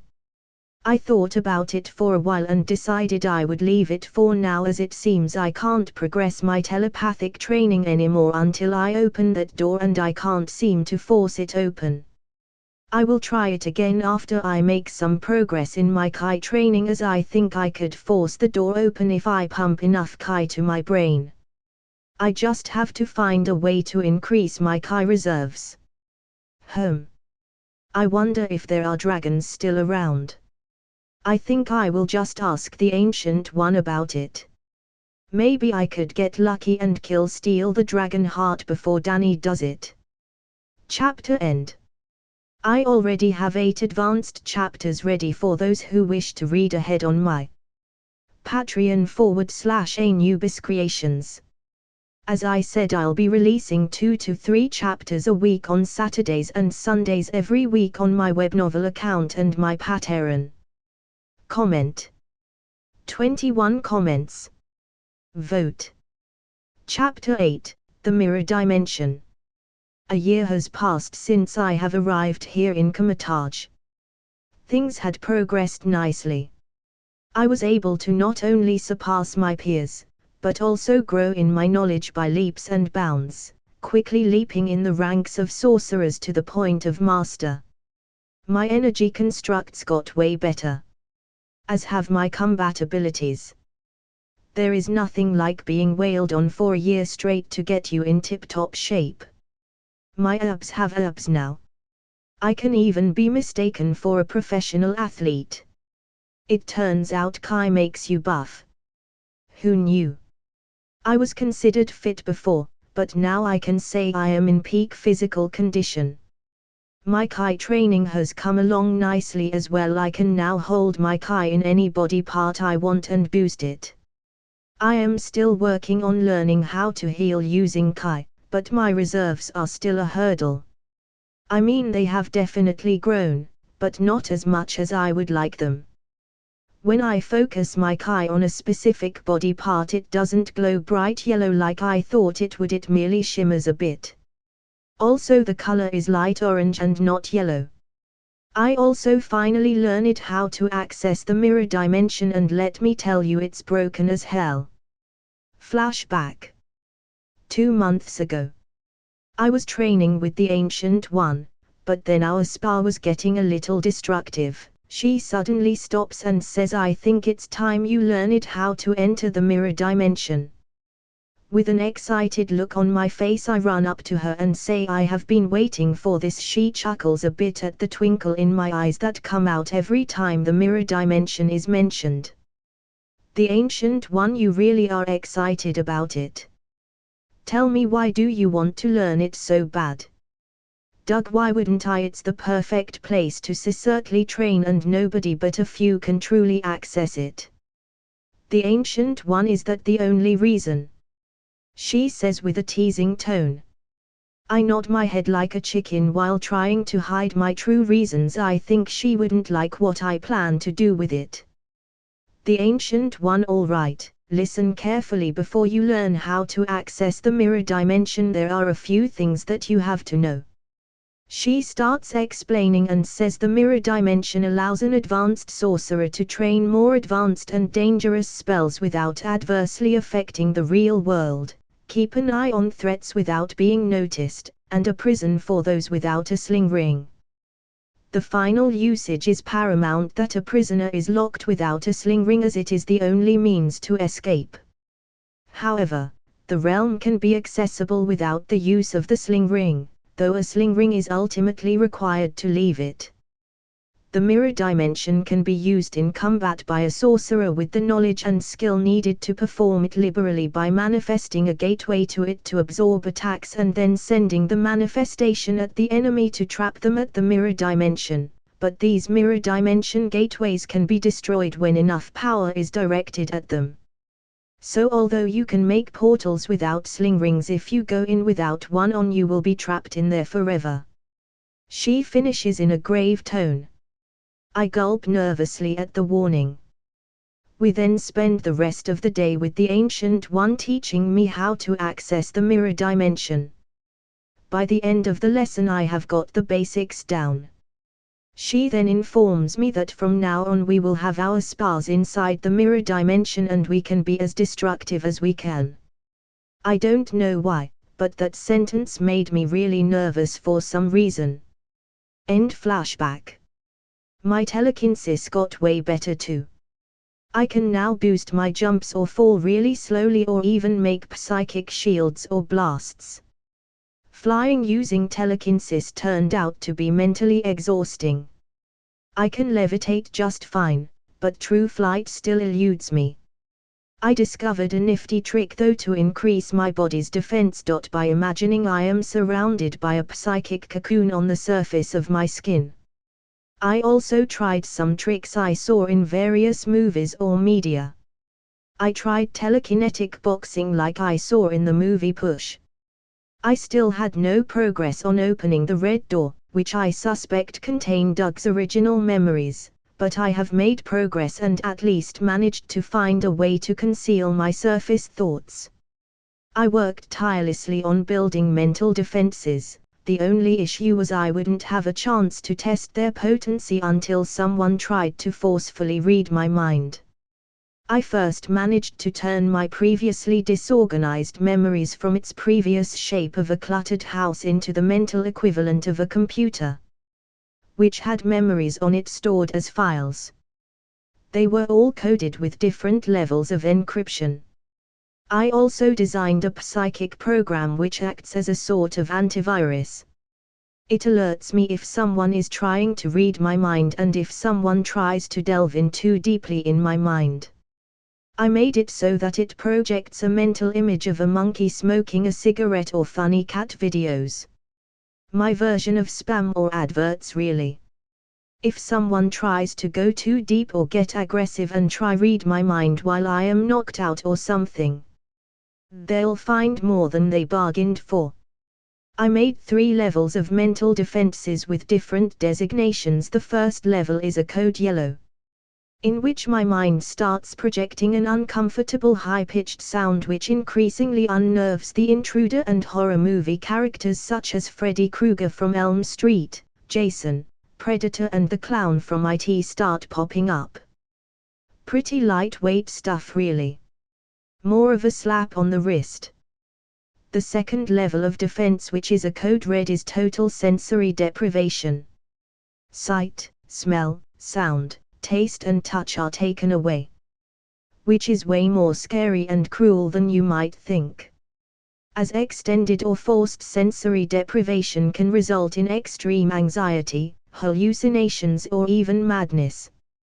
Basically, it can either drive you crazy if exposed to it for long periods of time or make you hallucinate and show you your greatest fears.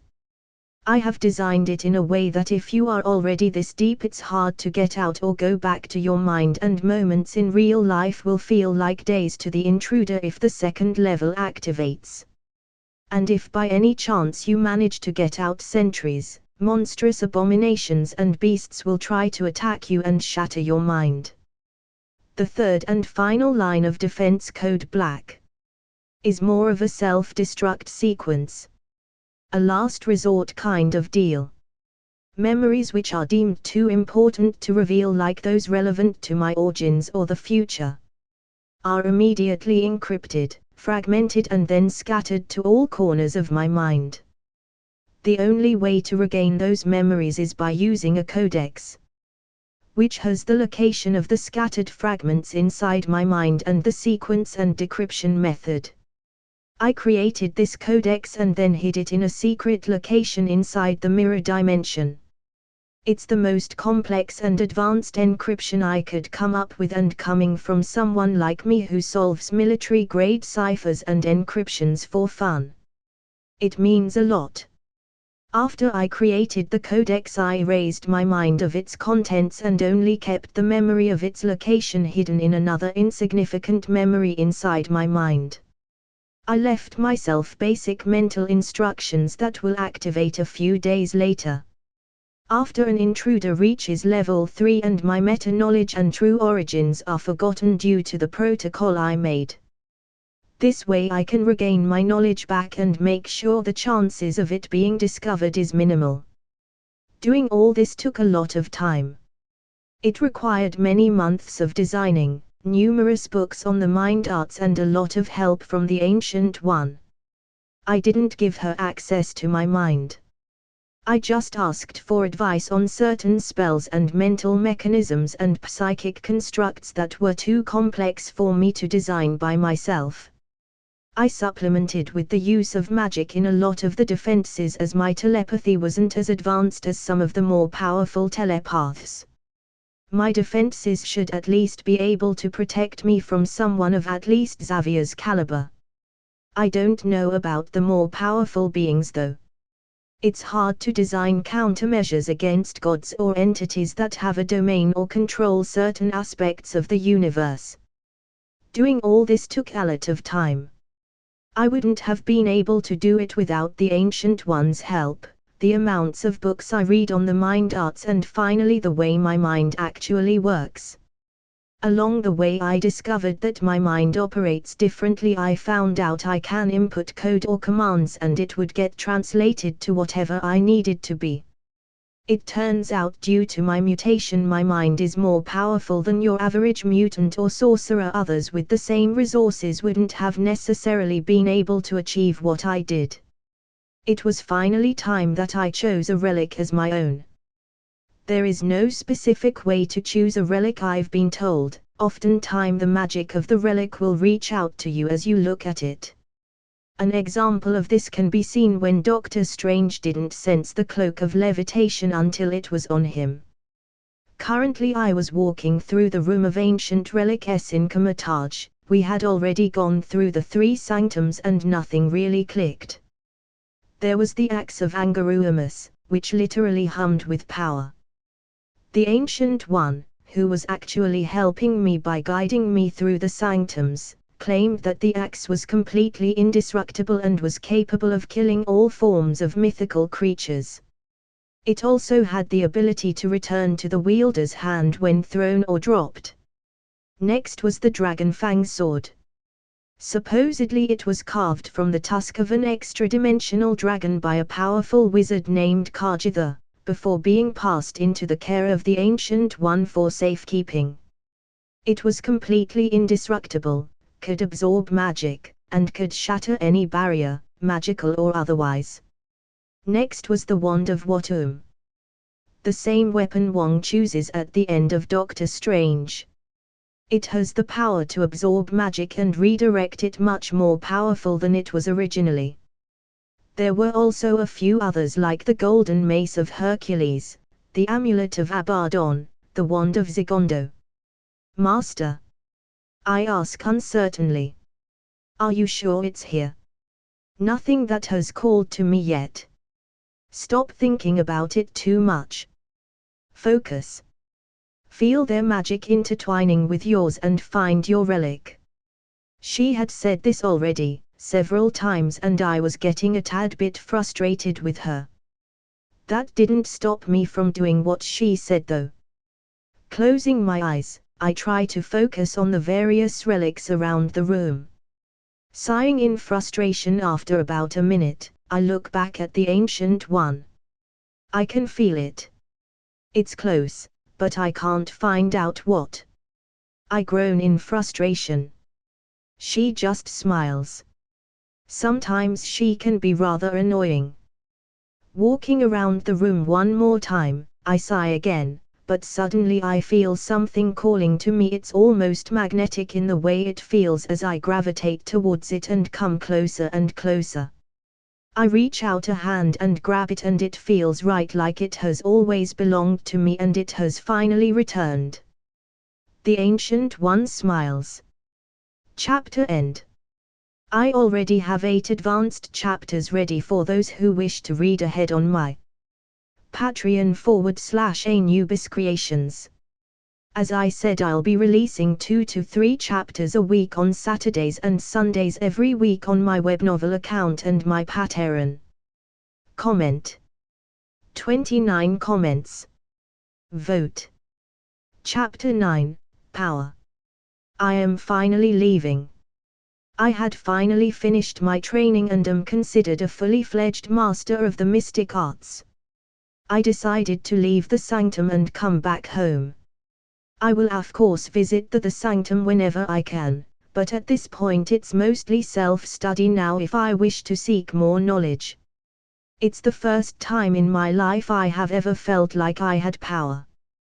I know I am far from the most powerful and that there are beings out there capable of squashing me in an instant, but nonetheless, I feel what I have is enough for now and for my plans to progress. I am not helpless anymore. And my enemies should fear me. You might be wondering what enemies I am talking about. Oh, they are plenty, but they don't know it yet.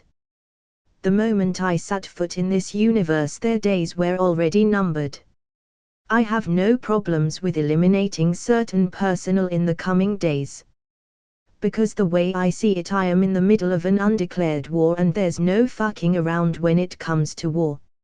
I don't particularly care about being called a hero or a villain. And I find these half-hearted attempts at peace idiotic and naive at best.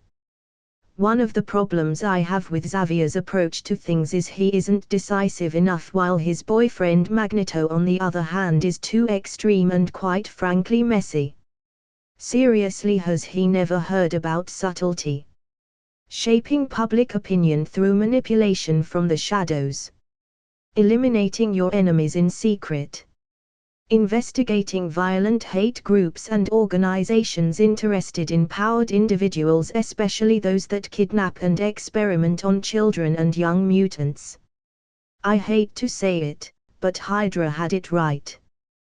They took the saying keep your friends close, but your enemies closer quite literally. They were able to infiltrate SHIELD for years their own mortal enemies without anyone none the wiser, and their plans would have succeeded if it wasn't that they fucked it up at the finish line. I mean, all it took was for 4 individuals to ruin all their plans in like a half an hour. I don't know if I should laugh or cry at their level of incompetence and their brilliance in managing to get that far. Even the name mutant is a major flaw in Xavier's plan of integration and acceptance. The word mutant comes with many negative connotations and mainly associated with cancer or disease. People on a subconscious level associate the word mutant with disease or cancer, which isn't a good thing strictly from a PR standpoint. I get trying to own the word and making it theirs, but honestly it's quite a shitty word to own. It's all about how you present things. Public opinion is shaped by the media, and frankly you're making it too easy for them. If you want people to accept something, appeal to their sense of self-interest, not their humanity. Mutants simply aren't worth the trouble they bring to many people. They are often viewed as unstable and volatile. That's why many shy away from them. Add to that the shitstorm that is Magneto and his brotherhood of idiots, and you have got a good recipe for bigotry and discrimination. Just look at how the Avengers or the Fantastic Four are treated. They don't get hated on like mutants do. Even though at the end of the day they are all super-powered individuals.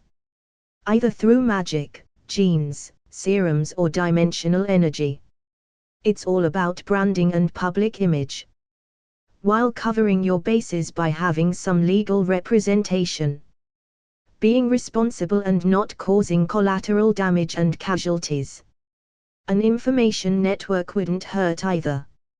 Honestly, I think DC had it right. First of all, they used the term metahuman, which is a great start. They cooperated with the government without being too restricted. Had powerful backers. Mainly Bruce Wayne, one of the richest billionaires / world greatest detective, who also dealt with hidden dangers and made contingencies for certain events and people. Clark and Lois Lane helped shape public opinion through their jobs at the Daily Planet. Bruce and Diana's political influence. And even the Justice League's overall speed in handling threats or metahuman breakouts and training if need be. Sure, it wasn't perfect, and the DC universe is way more dangerous than Marvel. But at least people won't despise and try to kill you the moment you become a metahuman. Sigh, just thinking about all this is exhausting. My wristwatch suddenly starts beeping. Sophie, Master Doug, Shanghai has just arrived in New York. Doug, well, I guess I won't be going straight home. Sophie, shall I book you a room in a hotel? Doug, no, I will travel around for a bit until he gets settled in. Keep an eye on him. Sophie, inform me if anything changes. I guess I'll go pay a visit to Kitty, maybe travel around for real this time. At least I won't have to pay for plane tickets. I open a portal to Salem and arrive at Kitty's house. I knock on the door. A middle-aged lady who looks like Kitty opens the door. She says, "How can I help you?" I answer back and say, "Hi, sorry to bother you, I am one of Kitty's friends. Doug, is she at home?" She recognizes my name and says, "I am sorry you didn't know. Kitty already moved to her dorm room at her new boarding school." I mentally slap myself. Idiot, you already knew she went to Xavier's school. It's already been a year since you have left. I smile and thank Kitty's mom. She tries to invite me in, but I politely decline. I asked her for the school's address before I left and she gave it me. I already knew the school's address as Sophie had already found the school a long time ago. I didn't want to lie to Kitty about how I knew how to get there when I saw her. The school's address was surprisingly hard to find. I leave and decide to go back to New York as I am not ready to meet Xavier yet and deal with his bullshit. I thought about visiting my parents, but decided against it. It wouldn't make sense for me to come back for a week and then be gone for several more weeks while training with Shanghai. It's better if they think I am still traveling. I go into an alley and open a portal back to New York. It's sad really that I don't have any more friends to visit. I sigh and say, Sophie, have you found the location of Wilson Fisk? Sophie, I found his home residence and his primary hideout where he conducts most of his illegal activities. Doug, good, compile me a list of all his hideouts and contact a Matthew Murdoch for me and set an appointment for 2 days from now. I guess it's time to take down the Kingpin, steal his shit and meet a hero. I am not really broken up about it. The Kingpin has to go down as he has already ruined so many lives. I am not sure if there is a crime he hasn't committed yet. His assets would have been frozen either way, so it's a shame to let it all go to waste. Plus I plan on making Sophie hack into his offshore accounts once I find him. At least the money would go to a good cause, as I plan on starting a company plus a secret organization to help support superpowered individuals in general. I figured I'd hit multiple birds with one stone. I get to put a scumbag in jail. Destroy his criminal empire. Put the money to good use. Start a company. And make a good impression on Daredevil. The most difficult part of it all really is finding someone to handle my secret organization. Because I know next to nothing about espionage, infiltration or sabotage. I am going to need someone with experience. Sophie track down a Natasha Romanova codenamed Black Widow, start looking for her in Russia and gradually expand the search perimeter. She should be doing wet work for the Russian government. If I am right, SHIELD didn't recruit Natasha until 2008 or 2009, it's currently 2007, so I could get to her in time and poach her before SHIELD does. All I have to do is to convince her to join my side after her handler betrays her and offer her something she wants to ensure her loyalty. Which isn't as easy as it sounds. I wouldn't be keen on trusting anyone after getting betrayed by the person I trust the most and my own government putting a price on my head after all the wet work I did for them over the years. I will have to think of something. Doug, Sophie track down a Chan Ho Yin in Hong Kong. He should be going by the street name Scorch. Chapter end. I already have 8 advanced chapters ready for those who wish to read ahead on my Patreon /Anubis Creations. As I said, I'll be releasing 2 to 3 chapters a week on Saturdays and Sundays every week on my web novel account and my Patreon. Comment. 30 comments. Vote. Chapter 10, The Kingpin. I arrived at New York and started surveillance on Fisk. I didn't attack right away as I wanted to collect more information about him and find out what deals he was currently making. Sophie was a big help with surveillance and collecting information, but I discovered that the primary hideout he used for his less than legal ventures was secure and there weren't any cameras or mics in his main conference room where he conducted his meetings. I rented an apartment in a complex close to his location and spied on him using astral projection. Inside the conference room, I was currently spying on Fisk in my astral form. Which is cool as shit, by the way.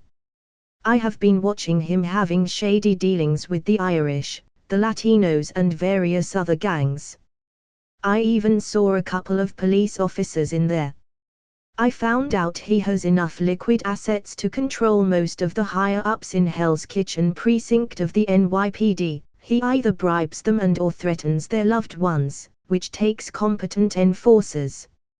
You don't threaten police officers' families unless you know you can deliver, which means getting through serious police protection details, and possibly witness protection, which is run by the U.S. Marshals. He is a serious player legitimately and illegitimately in both politics and real estate, neither of which run cheap. If you have an idea of the kind of donations mayors and other public servants ask for in their campaigns, and you'll get a slight idea how much Fisk has. He also owns a considerable amount of real estate in New York City, which he has dozens of them. He also had enough monetary power and influence to be, well, kingpin to some of the most dangerous criminal organizations in the world, no exaggeration. The triads, mafia, and the yakuza are almost incomprehensibly powerful international organizations who apparently consider Fisk their equals in their line of work, which is a serious compliment on their part. I looked into some of the income the Mexican cartel kingpin has business with and takes in, and divided it by 3, and by the end of the season it all goes to him. You can get an idea about his cash flow in that department. Fisk does have some legitimate sources of income, most likely through the real estate market and a diversified stock portfolio, which is entirely possible how he got his start. He basically took control of a local crime boss drug rings and used the proceeds to begin to maneuver his way up the social, cultural, political, and criminal ladder. He would either intimidate or bribe. Those were his primary weapons. He was also a master manipulator and really intelligent. I guess he really earns the name Kingpin. He created several companies to launder his money. Among them is a spice company, which he uses to cover up his nefarious escapades. A lot of people knew what he was, but were either on his payroll, too weak or too dead to testify or expose him. I have to say I heavily dislike the guy. He's too arrogant and full of himself and doesn't realize he is a frog in a well. Money is a powerful tool, but it has to be utilized correctly to achieve its utmost potential. He merely surrounds himself with people with guns. Which isn't that impressive in the Marvel universe. I was wary of making a move and decided to take a wait-and-see approach. I wanted to find out if the hand had made contact with him. As dealing with assassins and ninja wasn't my idea of having fun. Sure, I can take on a few dozen ninjas no problem. But if their numbers are too many, one of them might get a lucky shot in and I am not exactly invulnerable, but I am working on solving that soon. I have been watching him for a week now and I am planning on making a move tonight.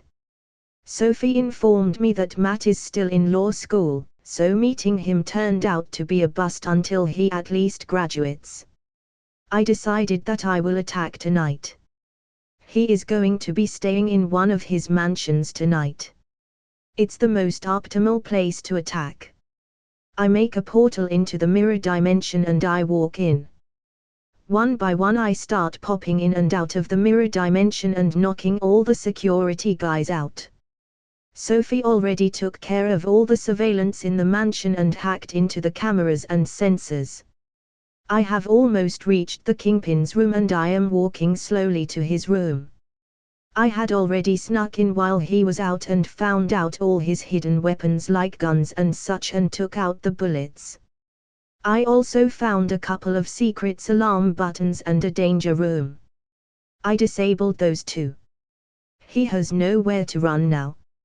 I open the door slowly and I find him still sleeping. I haven't decided if I was going to kill him or not.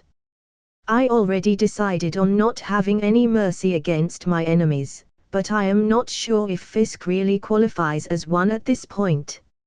I could have taken him out at any point really, but decided to be cautious just in case. As the hand is way more of a threat than he can ever be.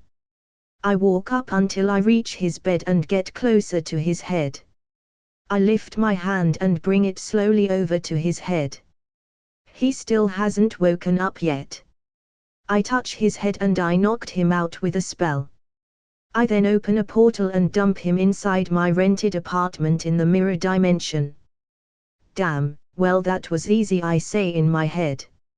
I got out of his mansion and decide to get something to eat. As I am walking I say, Sophie, have you transferred all the funds to my offshore accounts yet? Sophie, affirmative, Master Doug. All the funds in his bank out from his legal and illegal activities have been transferred. I also found the locations of various safe houses that contain cash funds. Doug, good. What about his real estate in New York and Manhattan? Sophie, I am afraid those can't be transferred. A contract has to be drawn out where he writes the rest of his assets to you. Doug, well that's not too difficult. I'll think of something. Tell me, how much do we have right now? Sophie, not including his assets, you currently have 2.4 billion in your bank account. I trip and almost fall in surprise and shout, what the fuck? I knew this guy had money, but this is on another level. Apparently the kingpin had fuck you money, which is a step above filthy rich. With a quiver in my voice I say, well, since I am filthy rich, let's splurge a little. Sophie, make me a reservation in a high-class restaurant. Sophie, do you have a certain place in my mind? Find out if Gordon Ramsay exists in this reality and make a reservation at a restaurant he's working in tonight, I say. I always liked watching the guy cook. I want to at least see if his food tastes any good. Sophie, right away, Master Doug. Fisk's POV. I wake up and look around me and find myself in a strange apartment. I don't remember how I got here, but I must have been drugged and kidnapped. Those incompetent fools, someone just kidnapped me right under their eyes. They don't deserve what they get paid for. I grit my teeth and get up. I am still in my sleeping wear and I am not tied up. I start looking around and find no one. I shout and say, whoever you are, stop playing games. You don't know who you are dealing with. I hear no answer. I keep shouting and making threats, but still I hear nothing. I start to move slowly to the door and I surprisingly find it unlocked. I start to get a little wary, as this seems too strange. I quickly run down the stairs and get to the street and find the street empty. I look around and find myself near my main safe house. Something doesn't seem right. Ever since I woke up in that apartment I keep having an eerie feeling. Everything around is absolutely silent. It's as if everyone and everything disappeared and time has stopped. I can't see or hear anyone or anything. Everything is just quiet. Too quiet.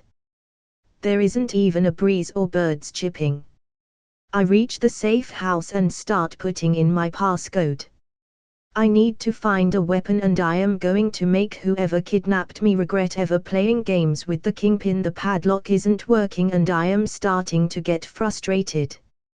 I suddenly hear a voice behind me that says, I am afraid that's not going to work. Electricity doesn't work in this dimension. I turned around surprised and find a blonde man who's levitating a few inches off the ground wearing strange monk-like robes, looking at me with an amused smirk on his face. He says, hello, Fisk, or should I say the Kingpin. Welcome to the mirror dimension. My name is Cypher and you are now my prisoner. Chapter end.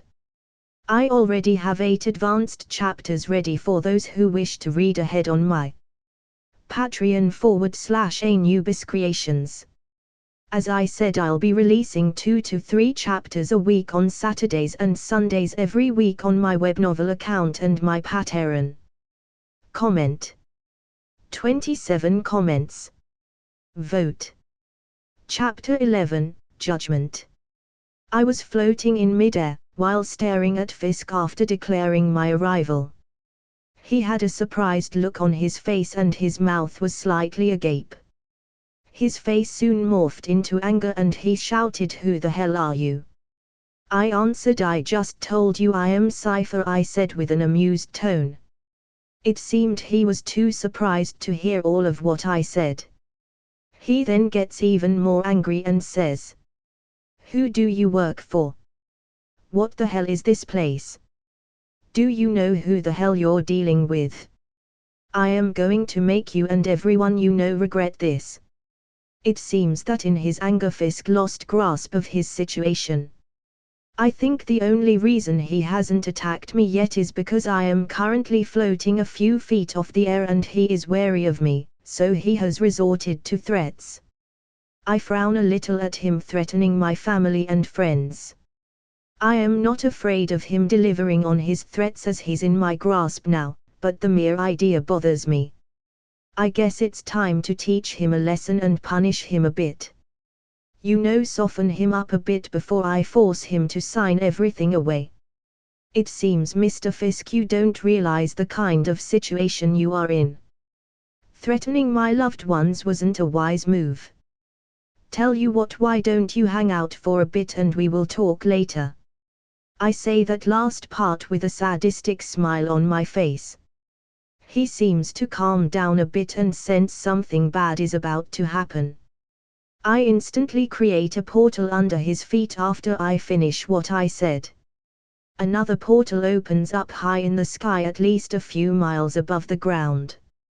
Fisk starts falling and he is screaming like a pig. I open another portal under the portal in the sky, which is quite easy for me at this point and isn't much of a strain. I keep the two portals open and watch as Fisk continuously falls from one portal to the other. He is still screaming and hasn't realized yet that he's not falling to his death. I start laughing at the sight. Sophie, the puns aren't that funny, Master Doug. Really? Hang out for a bit. I shrug a bit and say it seemed funny at the time. Sophie, aren't you going to let him down? It's been an hour already. I sigh. This stopped being amusing a half hour ago. Fisk stopped screaming half an hour ago and started crying. Which I must say isn't a pretty sight at all. He already looks like an over-inflated balloon and all the crying doesn't exactly add to his charms. I open a portal in front of me and slow him down using telekinesis. Oh, wow, he passed out. I didn't even notice. I then create a small portal connected to the ocean over his head to wake him up. Sophie, really, the Arctic Sea? She says in an exasperated tone. I shrug again and say, what? I am just giving him a cold shower to help wake him up. I say with a faint smile. I am petty, sue me. He wakes up soaked and shivering. He lets out a sound between a scream and a wail like he's about to lose his mind. Stop, please, stop. I will give you whatever you want. He says, stuttering and shivering. Oops, it seems I broke the kingpin. I pull out a few documents that transfer his companies and real estate to me. I tell him to sign. He doesn't even ask what these documents are. The papers get a little wet and his signature is a little shaky, but it's good enough. I put away the documents and look at Fisk. He flinches when he meets my eyes. I think he finally realized how screwed he is. Well, now that we've gotten a bit warmed up, how about we take a trip down memory lane? He flinches again and he's expecting to be thrown around. I close the distance between us before he even gets a chance to realize what's happening. After a walk down memory lane along with Fisk, I saw all his memories and let's just say it wasn't pleasant. I took Fisk along for the ride and we watched all of his deepest, darkest secrets, even the ones he's been trying to suppress, and I have to say it wasn't pretty at all. Especially his childhood. We watched as his abusive father would hit his mother every day. I let him relive those memories. I made him go through years of reliving his childhood all over again. Up until the moment where Fisk snaps as a child and finally kills his father. It was gruesome to say the least. Nothing like watching a kid beating his father to death with a hammer to really make you feel nauseated. I had decided to review his memories to make sure that I had made the right decision. I was thinking about what I would do with Fisk after I captured him for last few days. At first I was thinking about sending him to jail and be done with it, but he'd probably take over the jail and be out in a short while by either using political pressure or leverage. Even if I took all his money and assets, I am sure he'll make a comeback at some point. The guy has so much dirt on influential and powerful people it isn't even funny. My next line of thinking was to simply kill him. I thought about it and thought about it hard. The guy deserved the death penalty for sure. He hasn't hurt people personally. Well, except for his father, who honestly was a piece of shit, but he has had people killed, mostly criminals and bad guys, and has ruined tons of people's lives, and I am sure at some point innocent people had to have been caught up in it. He destroyed most of the evidence that could incriminate him directly a long time ago. At most he would go to jail for a few years. So, the question remains. Am I ready and willing to take a life in cold blood? Sure, he is a piece of shit, but he's probably not the worst guy out there. There are tons of rapists and murderers and child molesters that deserve death more than him. If I kill him, I might as well start killing those people too. I believe that killing in cold blood wouldn't make me better than those guys. I am such a pussy. I tell myself. I can't let him go, so I thought about making him my minion, but it's too much trouble than it's worth, and any kind of long-term mind control is difficult to sustain. I also disdain the idea of mind control. That's why I have got Kilgrave on my kill list. Now that guy I wouldn't hesitate to kill. He's honestly a cancer that needs to be dealt with. There is still that one option, but I am not sure if it is going to work as I think it would. It could go either way actually. I sigh and look at Fisk. He's a blubbering mess at this point. He keeps muttering and apologizing to his mother. Geez, I guess making someone relive their worst childhood memories plus all their awful deeds can mess you up real good. Honestly, I almost feel sorry for the guy. Well, almost is the key word here. I turn to him and say, hey. Get up, don't be so pathetic. What? A little skydiving and a trip down memory lane and you're like this? He looks at me with fear in his eyes. From his point of view, I must look like the devil or something. He says with a shaky voice, what are you? What do you want from me? Are you here to kill me? He says with a tone filled with fear and dread. I say, well, to answer your questions, I am a human. For what I want, let's just say I already have what I want. You already gave it to me a few hours ago, but for your last question. I smile a cold smile and let the silence hang in the air a bit. His eyes widen a bit and it settles in for Fisk what his fate is going to be. All it takes is a few seconds for me to summon a sword in my hands. He then shouts, wait. No, stop. We see.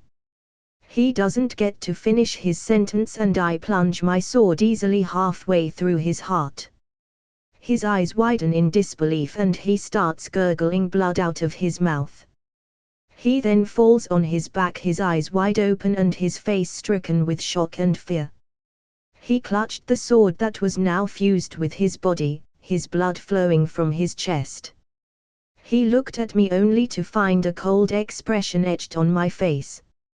He finally looks at the sky, and whispers his last words, and I barely manage to hear. Vanessa, forgive me. Chapter end. I already have 8 advanced chapters ready for those who wish to read ahead on my Patreon /Anubis Creations. As I said, I'll be releasing 2 to 3 chapters a week on Saturdays and Sundays every week on my web novel account and my Patreon. Comment. 37 comments.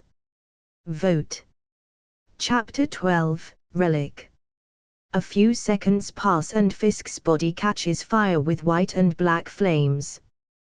The flames burn the body in seconds, leaving only ashes and a small object in the middle. I walk over to the ashes and shout, "Oh my God! It actually worked!" I stare in wonder at what's on the floor among the ashes. A pure white crystal with some blue streaks on it is on the floor.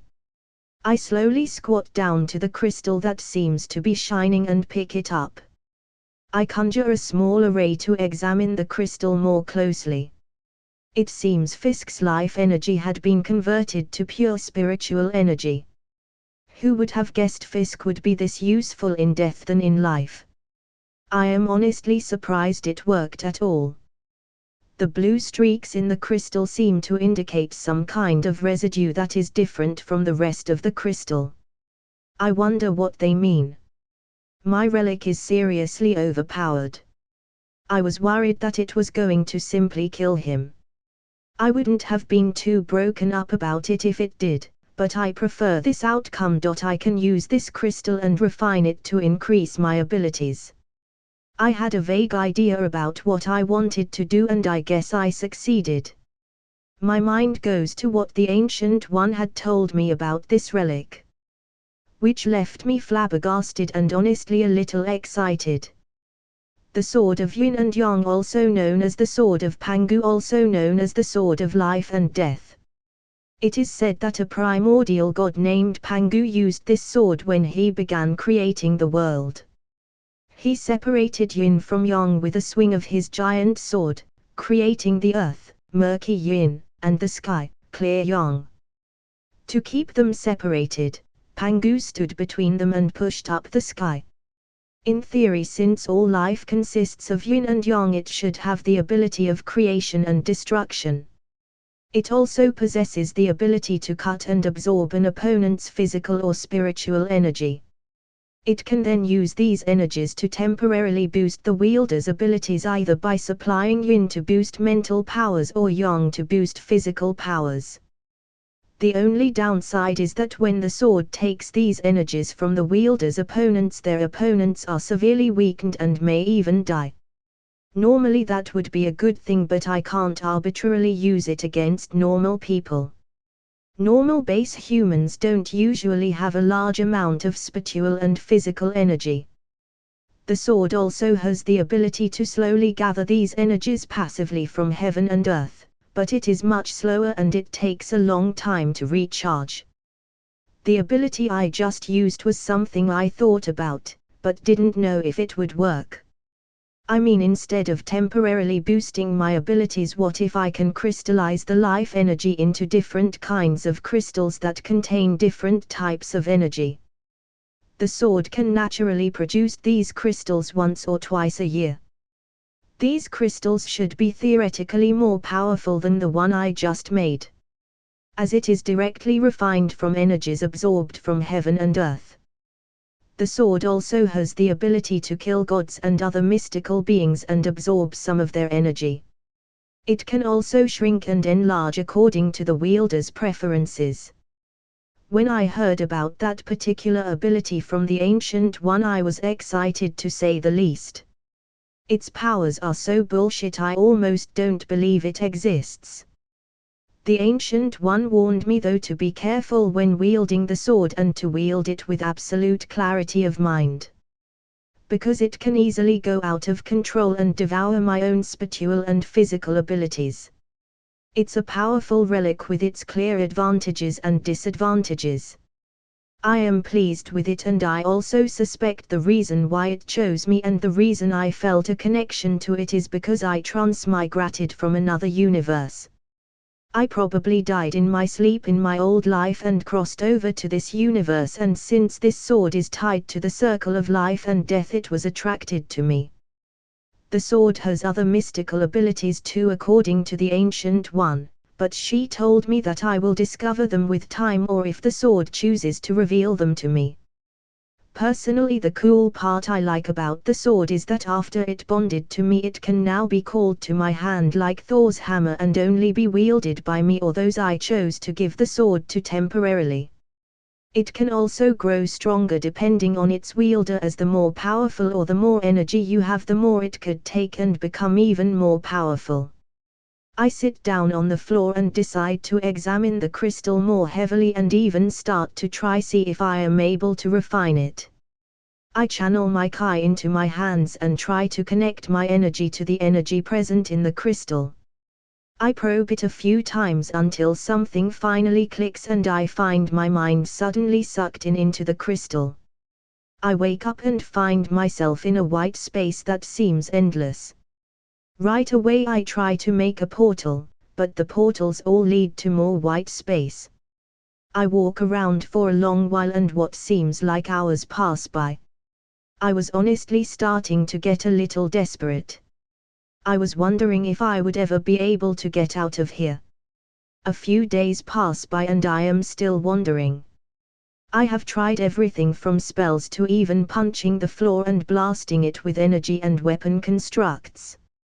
I start thinking about what got me into this mess in the first place and I get a little frustrated. The Ancient One warned me and told me to be cautious when using this relic, but I didn't listen. I didn't think something like this would ever happen. I take out my sword and start staring at it intensely. I start cursing at it and saying, "Useless piece of junk. You got me into this mess, now you get me out of it." The sword seems to vibrate a bit and I start to wonder if it's sentient or not. "Hey, can you understand me?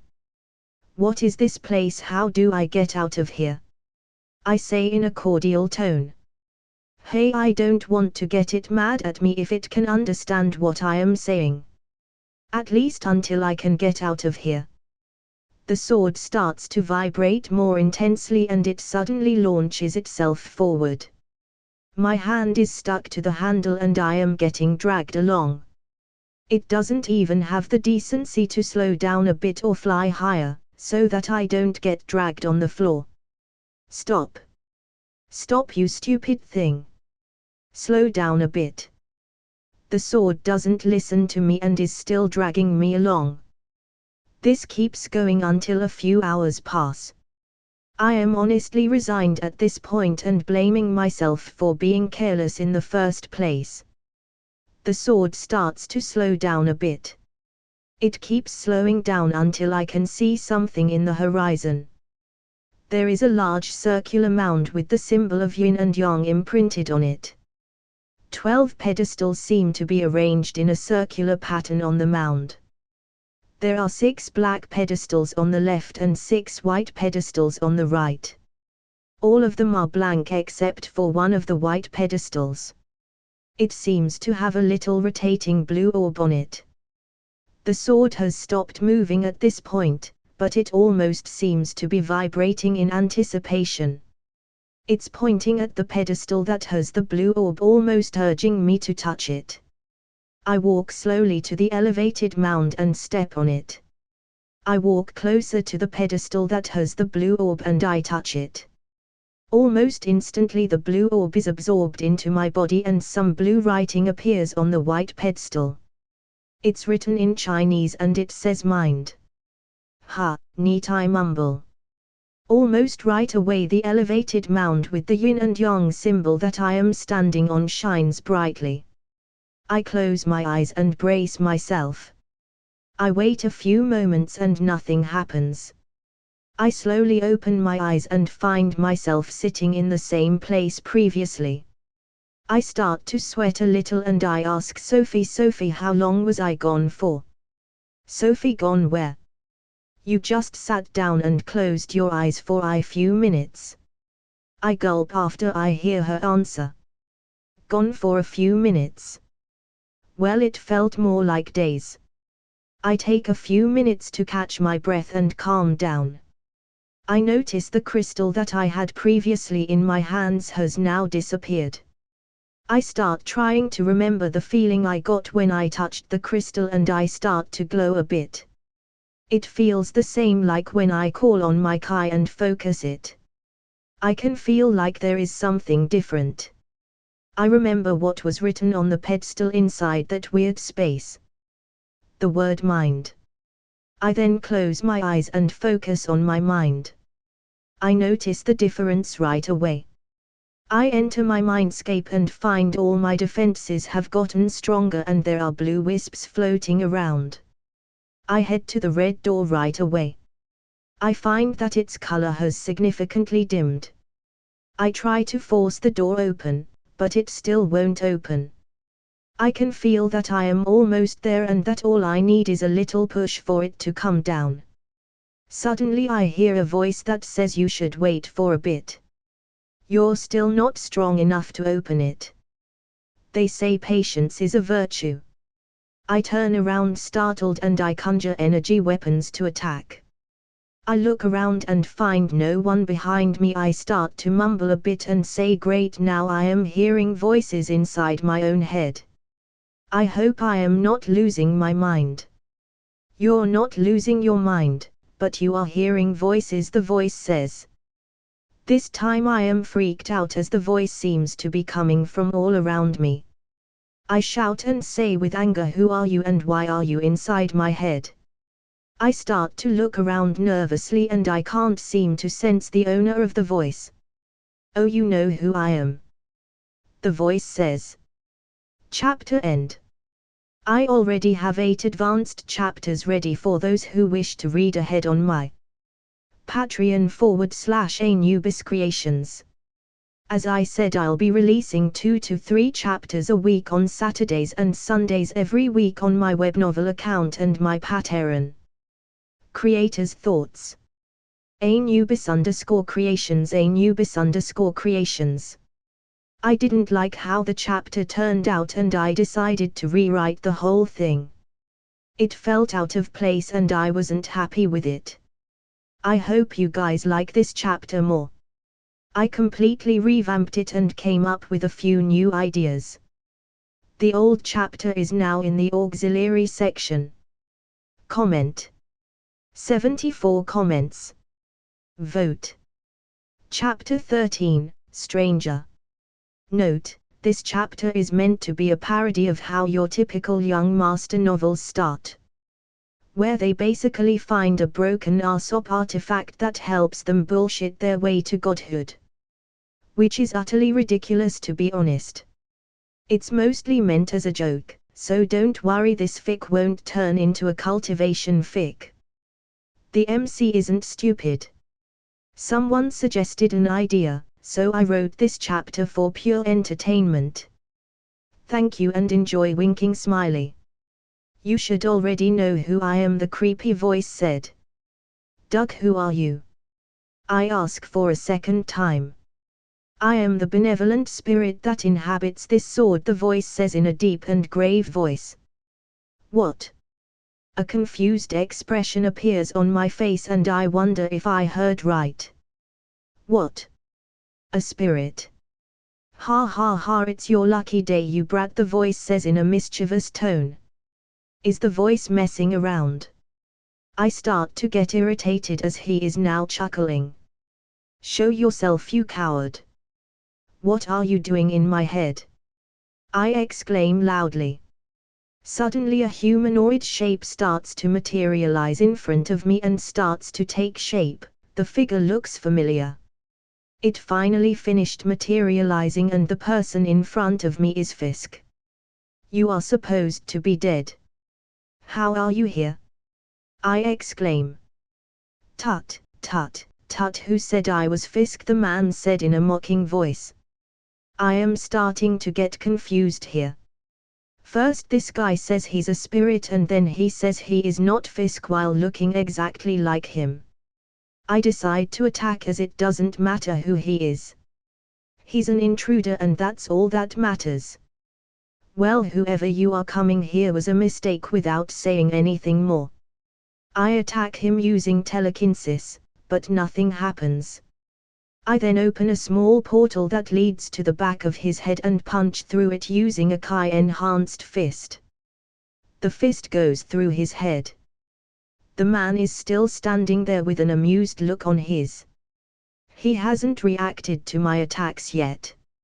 Attacking me is useless, none of this is real, he says. He then starts walking towards me slowly and all my attacks are going through him like a ghost. I tried using energy weapons, even telekinetic blasts. None of them worked. He's still coming towards me, so I decide to use telekinesis to levitate away from him. He chuckles and then takes a step on the air and starts climbing up like he is walking up on invisible stairs.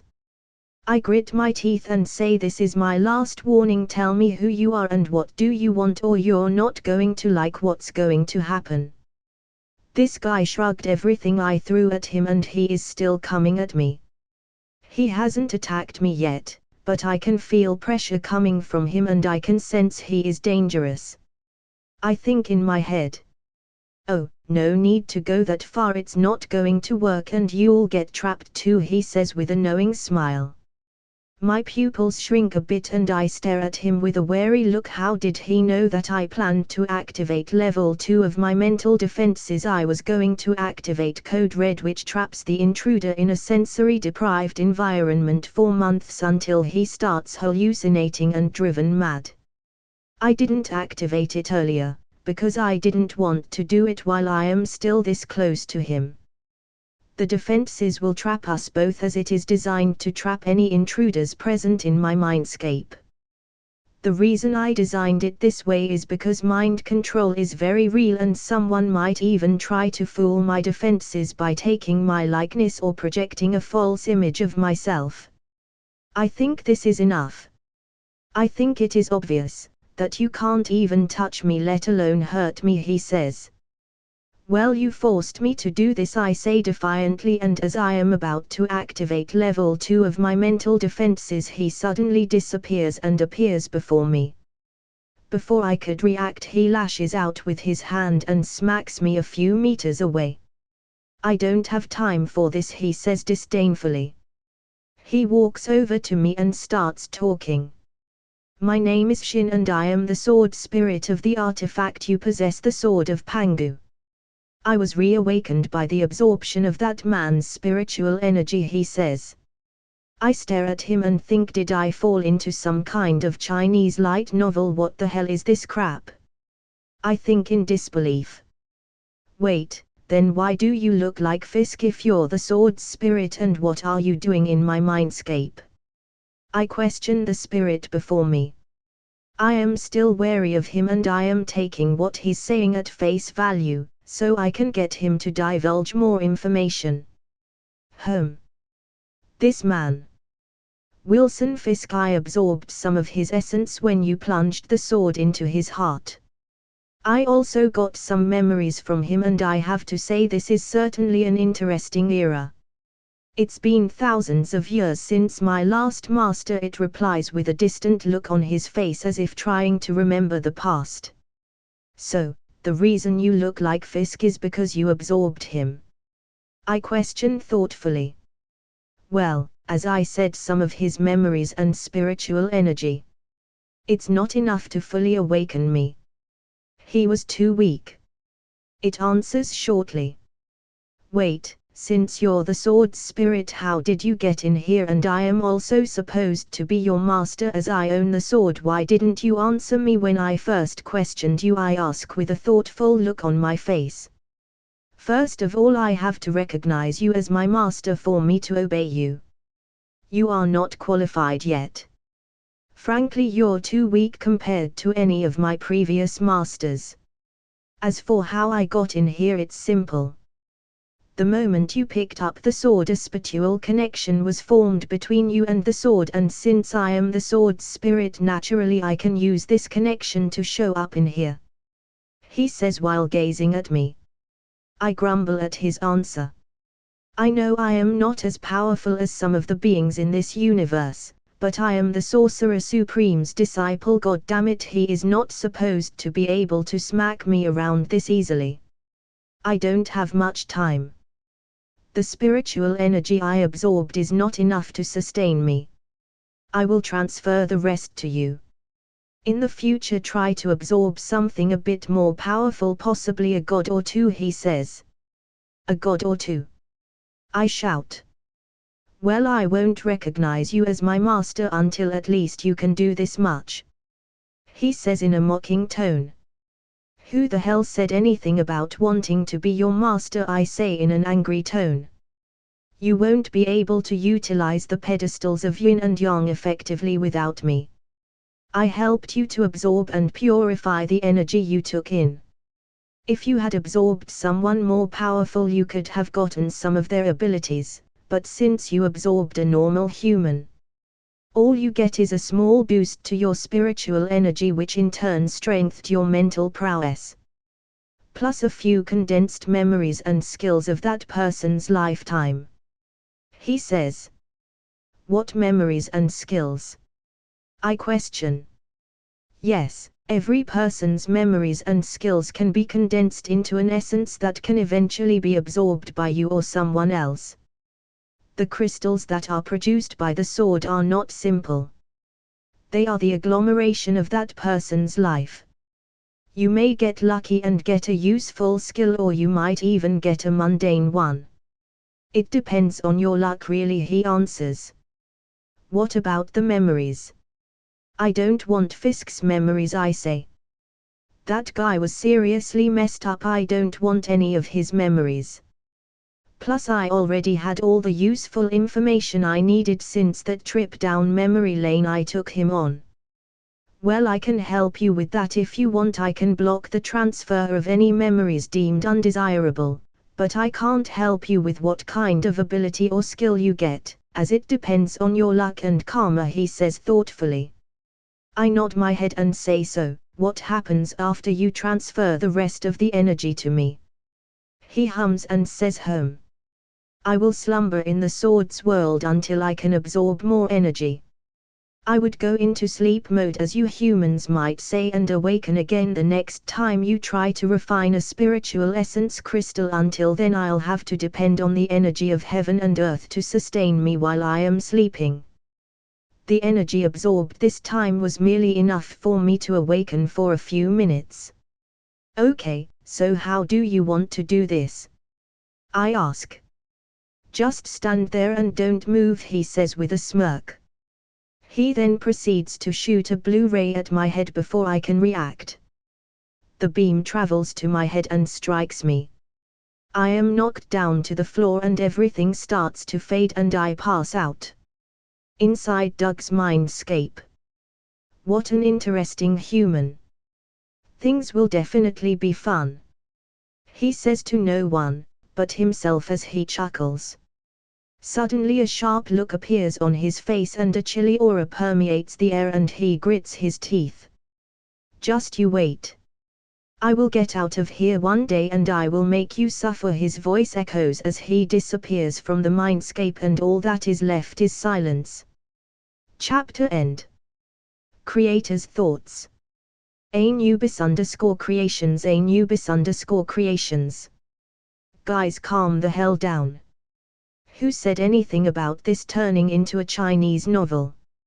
Someone in the comments mentioned something about Chinese novels and I thought it would be fun to write this chapter inspired by it. If you haven't noticed, this chapter is supposed to be comedic. Maybe I am not as funny as I thought, but I thought things were made clear by the opening lines. The dialogue of the whole chapter was a cliché found in almost every Chinese novel where the MC finds an artifact. Comment. 101 comments. Vote. Chapter 14, Seal. I woke up with a headache and started rubbing my eyes. It felt like someone was driving a screwdriver into my head. I sat up and started channeling Kai to my head to speed up my recovery. A half hour later I opened my eyes and sighed. Well, this didn't go as I expected, I tiredly muttered. I decided to go get some rest and figure out what I am going to do. I shrunk the sword and put it in my pocket. I got up and stretched and then opened a portal straight to my hotel room and fell asleep right away. The next morning I woke up and I started meditating. I started to think about all that happened yesterday and how I felt about it. It was the first time I ever killed someone. It was a strange experience. It felt too easy to. All it took was for one stab in the right place and someone died. It really sets in how fragile people really are and how easily someone could get hurt. Logically I knew that Fisk had to go and he was guilty too. Was it wrong of me to play judge, jury and executioner? Maybe it was or maybe it wasn't, it doesn't really matter. I am not going to go around and kill everybody I deem as evil. Fisk was in my way and I just removed him. He was evil and hurt and killed a lot of people. He was guilty, I made sure that he was, when I read his mind. He couldn't be reformed and most importantly he was too dangerous to be left running around. Not dangerous to me personally, but dangerous all the same. It didn't feel good to kill, in fact the act itself made me feel uncomfortable and anxious. I don't feel bad about killing Fisk, I just feel bad about killing someone in general. I decided to ponder more about what happened and reached the conclusion that I have to at least have some sort of code or self-made rule, so I can keep myself in check. I don't want to turn into a monster. I decided that if I kill again, those I kill must have certain qualities. First of all, they must be irredeemably evil. Secondly, they have to be my enemy or they are in the way of my goals. Thirdly, them being dead is beneficial to the rest of humanity. I would sleep a lot better at night knowing that those people aren't able to hurt anyone again. I then start thinking about the sword spirit. That came out of left field, so bad that it caught me off guard.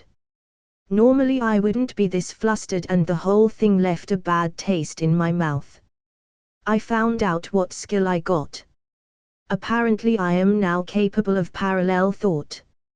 I don't know how that is related to Fisk, but that's apparently what I got.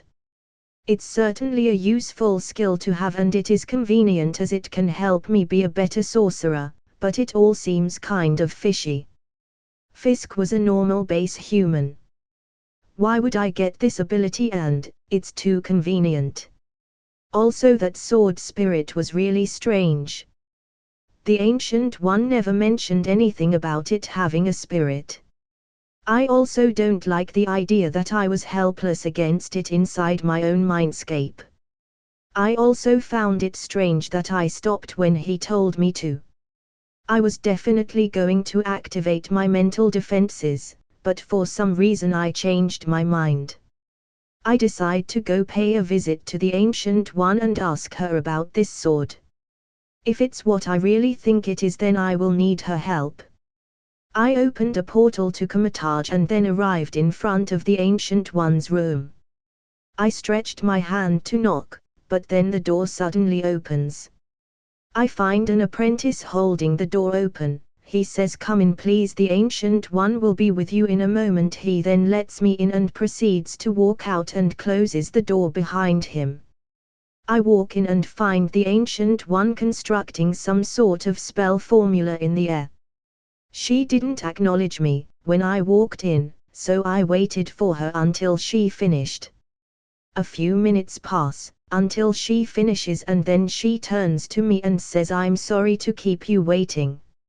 I was just adding in some wards to my chamber." I nod my head in understanding and say, "I understand, thank you for seeing me on such short notice.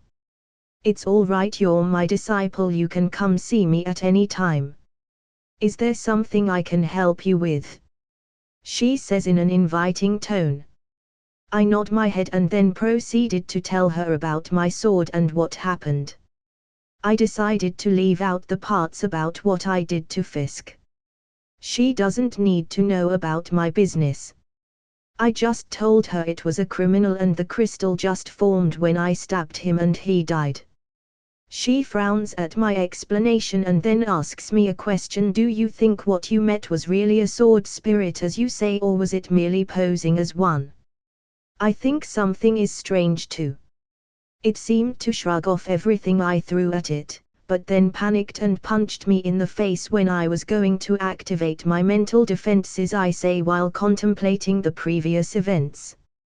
I also sensed that it had an ulterior motive. If I have learned anything in this world, I have at least learned that everything comes at a price. This statement holds true especially in the magic community. Plus I am not too keen on making deals with anyone or anything.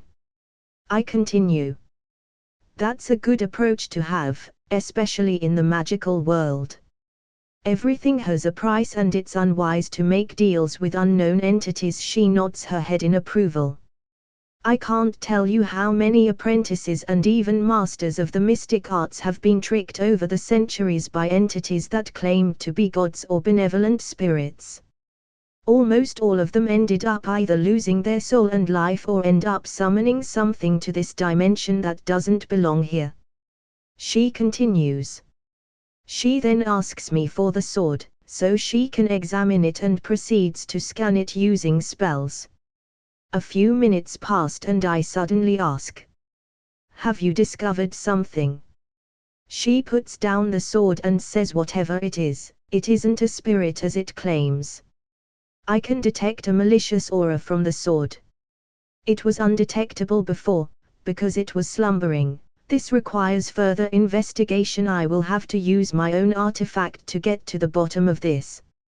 I watch the Ancient One as she examines my relic for the second time. This time I can see green wisps coming out of her relic. This issue seems a lot more serious now. I didn't think she would have to use the power of the time stone, I think to myself. An hour passes by and the Ancient One is still engrossed in what she's doing. Finally she stops and says, there I have placed a temporary seal on the sword to prevent the spirit from coming out. I didn't want to risk awakening it forcibly as it could retaliate and destroy the relic itself. Why would it do that? Isn't it living in there? I ask with a confused look on my face. I sensed a familiar aura, while sealing it. If we forcibly try to destroy it, could destroy the sword out of spite. I suspect this aura belongs to a dark entity I fought hundreds of years ago. It may be using the sword as a conduit to regain its power. It's a good thing you came to me when you did. She ends with an approving smile. Isn't it better if we destroy it? I like the sword and all, but not enough to not sacrifice the sword to kill that thing, I say confusedly. It's all right, sealing it for now is quite enough. In the meantime I will do some research as I don't recall exactly which entity it was. I did fight a lot of them back in my day, she says as a vicious gleam shines in her eyes for barely a second. I nod my head in understanding and then ask, should I use the sword or is it dangerous? Don't worry, in addition to sealing the entity, I have also sealed its ability to absorb energies. If you are really worried about it, I could lend you another relic until this matter is resolved. It won't be as compatible as your own, but it should suffice for now. She says.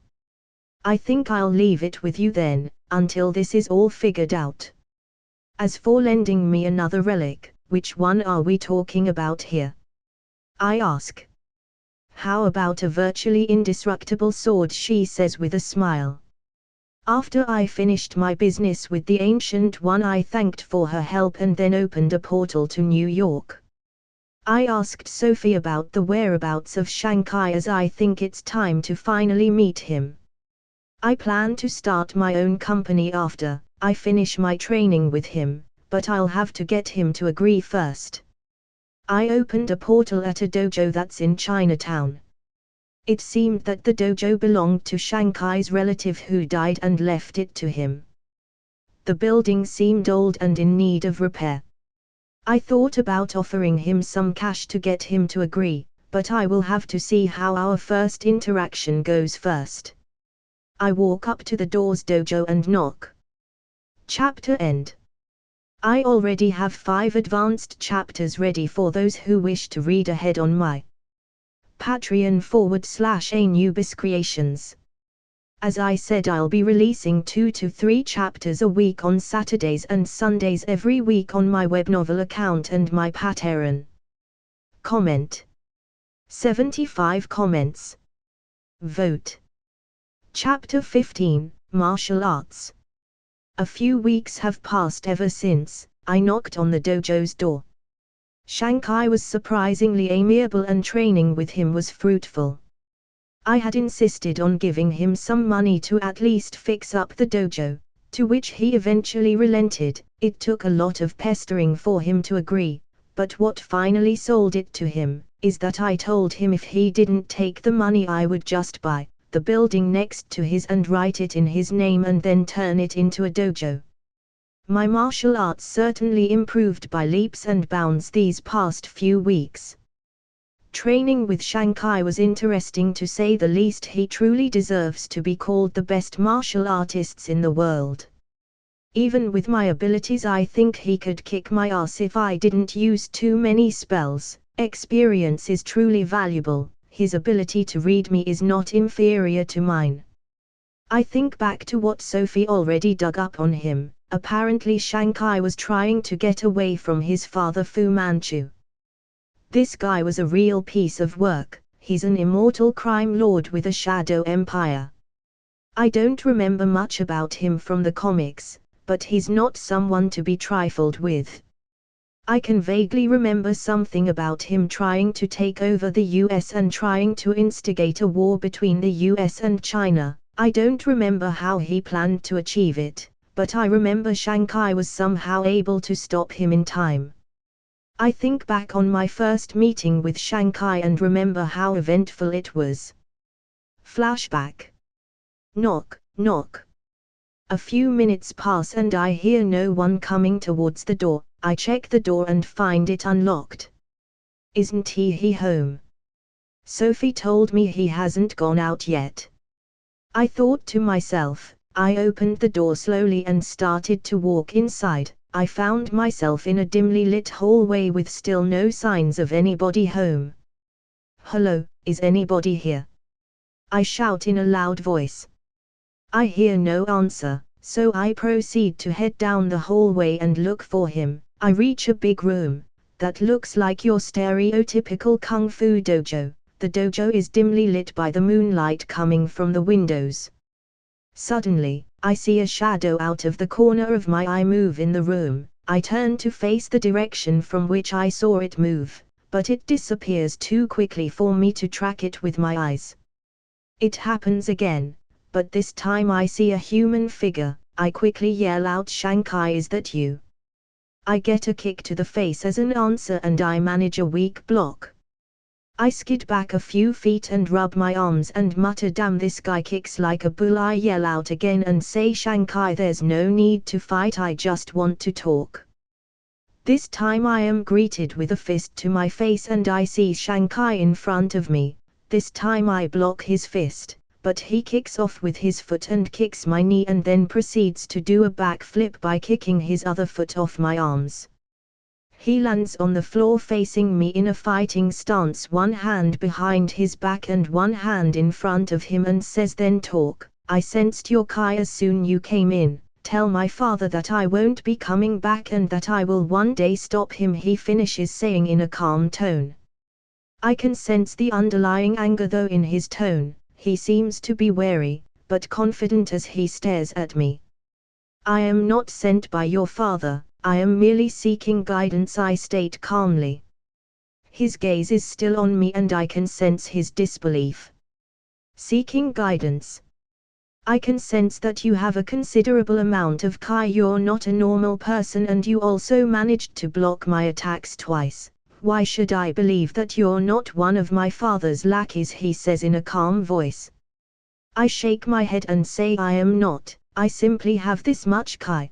Because I worked hard to achieve it. I don't know how to prove to you I am not one of you father's men, but maybe this will. I then proceed to open a large portal beside me and then say, can your father's men do this?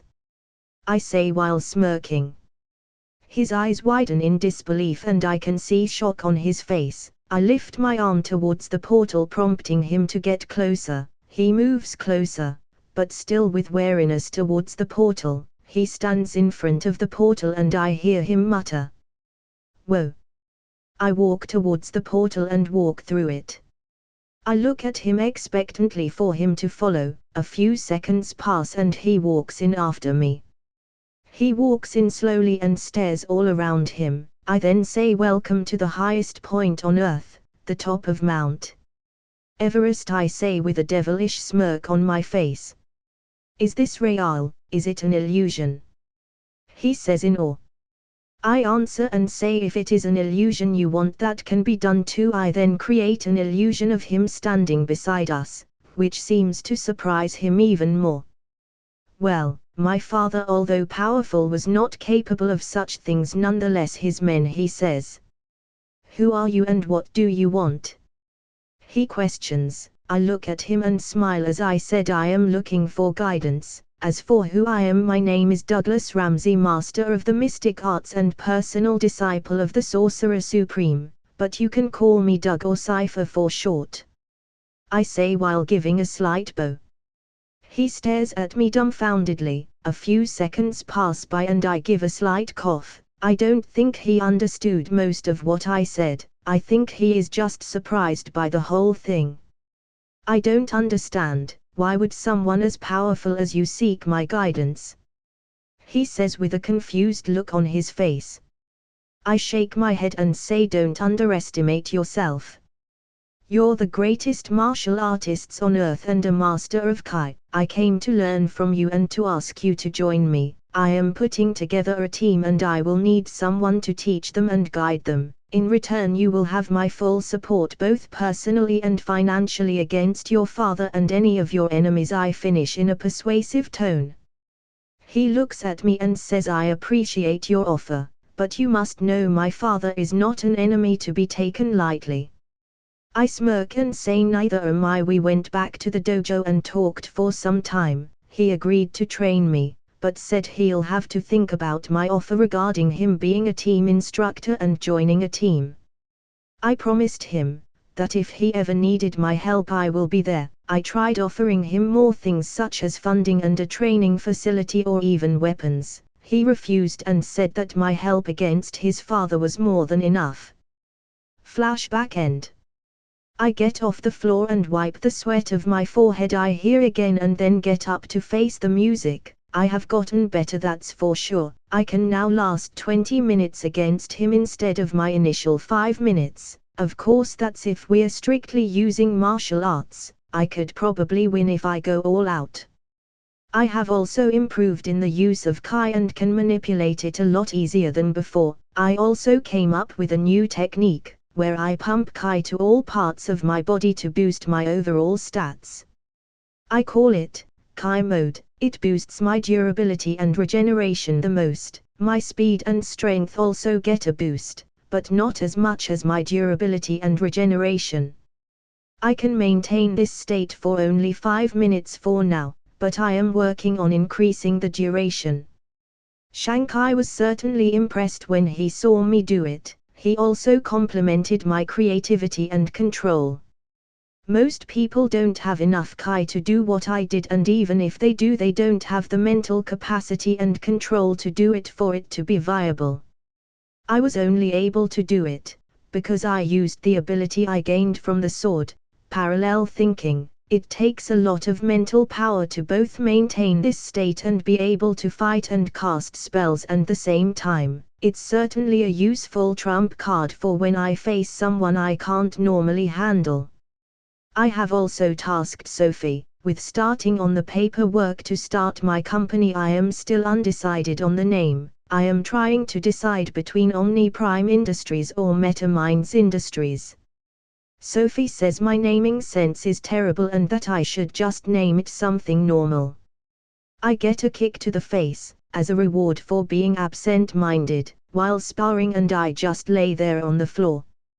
"You're not focused. I told you many times to focus and not let your mind wander. It's a bad habit," I hear while I am laying on the floor. I sigh and say, "You're right, I just have a lot on my mind."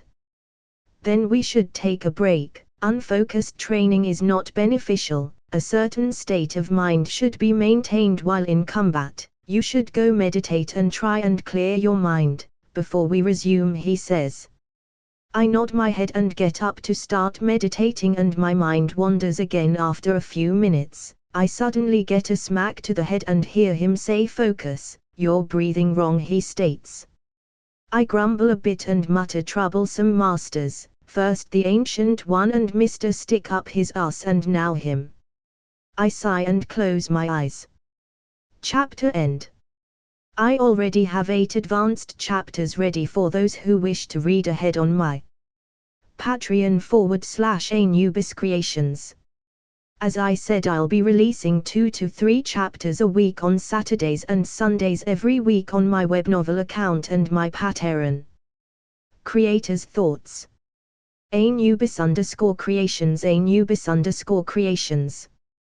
I am terrible at writing fight scenes, so I didn't write one this chapter. I'll try and improve on that front, as I will have to write them in the future. For now I'll have to do my best.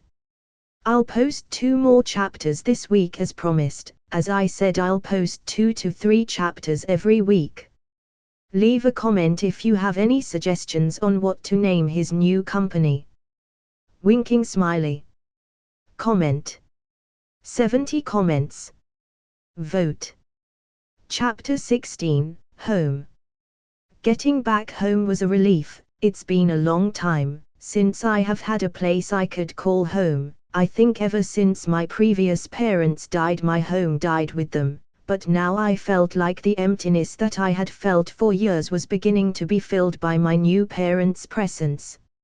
I realize now that although I don't have Doug's original memories, I still retained a lot of his emotional memories instead. It didn't feel weird to call them Mom and Dad, on the contrary, it felt natural.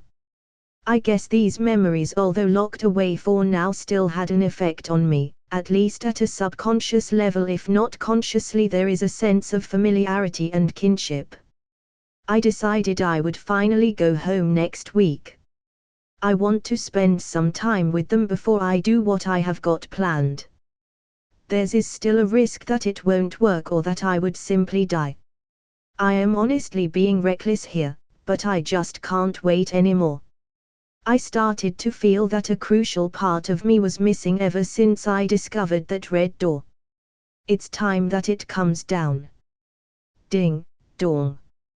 I ring the doorbell and wait for a few seconds before the door finally opens up. "Hi, Mom, did you miss me?" I say with a mischievous smirk. My mom launches herself at me and hugs me. Her eyes start tearing up a bit. "Honey, I missed you so much. You're finally home." I start getting a little emotional too, and my eyes tear up a bit when I hear the word home. I say, "Yes, Mom, I am finally home," I said while my voice cracked a bit from being overwhelmed from emotions.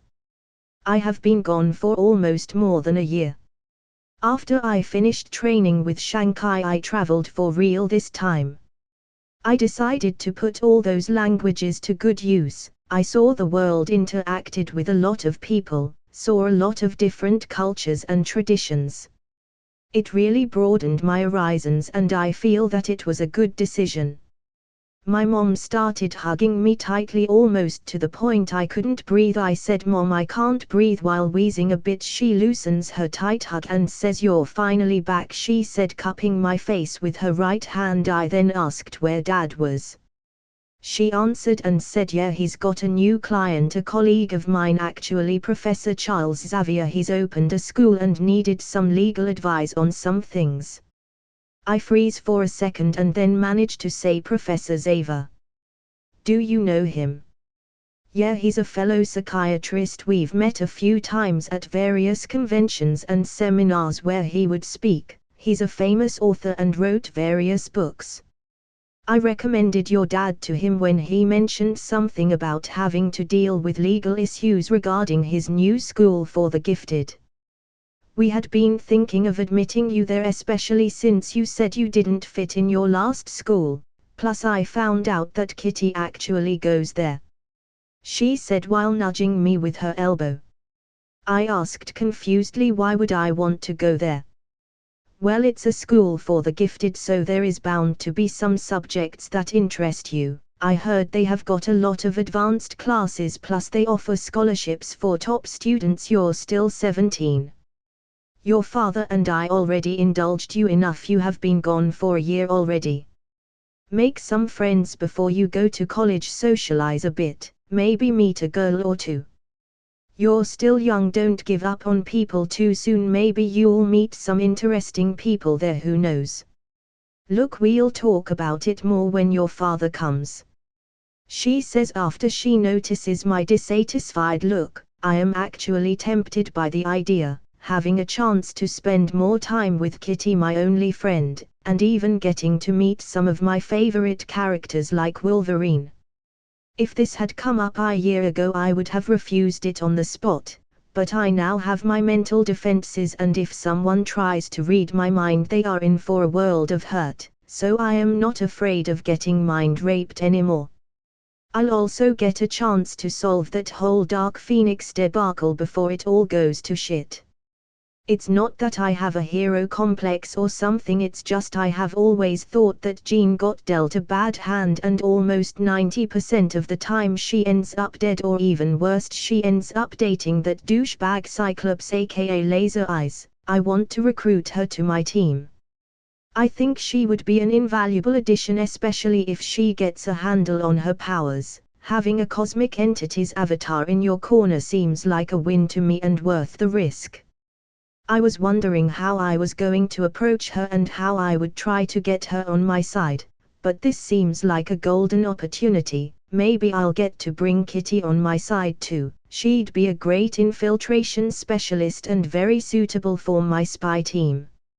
I plan on making a superhero team like the Avengers and also building a secret super spy team for covert operations. After I set up my company, I plan on having my team legalized and ready by the time the Chitauri come around. They'll be great as a depot for the team. I plan on stealing the Avengers' thunder, no pun intended, get rid of the mutant stigma and advertise them as superpowered individuals or metahumans with emphasis on the human part. Getting political support is going to be my biggest hurdle, but I have got a plan for that too. I just hope that it works out as I hope to. I'll also get to show both Xavier and his boyfriend that I can do what they haven't been able to. After thinking about it for a bit, I nod my head and tell my mom that I am going to think about it. I still have a month left before the school year begins, so that I can apply, so I'll take this time to work on my other projects and finalize some plans before the time comes. I have also decided on what I'll name my new company. I decided to go with Cypher Solutions. It was simple and Sophie didn't make fun of me when I suggested it, so that's a win in my book. I chat with my mom for a bit, but then decided to go to my room as she's getting started on making dinner. She told me she is going to make all of our favorite foods, since it's a special occasion. I finally arrive at my room and get settled in. I then say, Sophie, it's time for phase 1. Sophie, are you sure? I still think it's an unnecessary risk. Doug, well, what can I say? I am impatient and I need it, since things are about to get hectic. The X-Mansion seems to get attacked almost every week, and since I am getting involved with the X-Men, I don't want them to suspect something strange. It would be too noticeable if I do it after. Sophie, fine, I can't stop you anyway, I have already located it. Experiment No. 42 has already begun. I smile a bit too broadly and say, good, time to break into Oscorp. Chapter end. I already have 8 advanced chapters ready for those who wish to read ahead on my Patreon /Anubis Creations.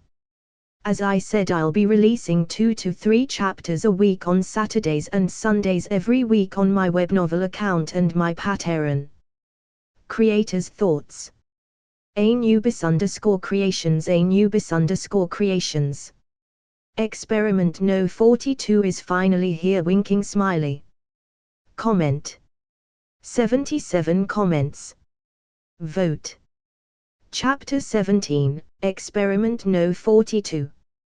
Breaking into OS Corp was unsurprisingly easy. I mean, all I had to do was go into the mirror dimension and effortless walk in. Any doors or obstacles were dealt with extreme prejudice and reduced to smithereens, as things in the real world aren't affected by what happens in the mirror dimension.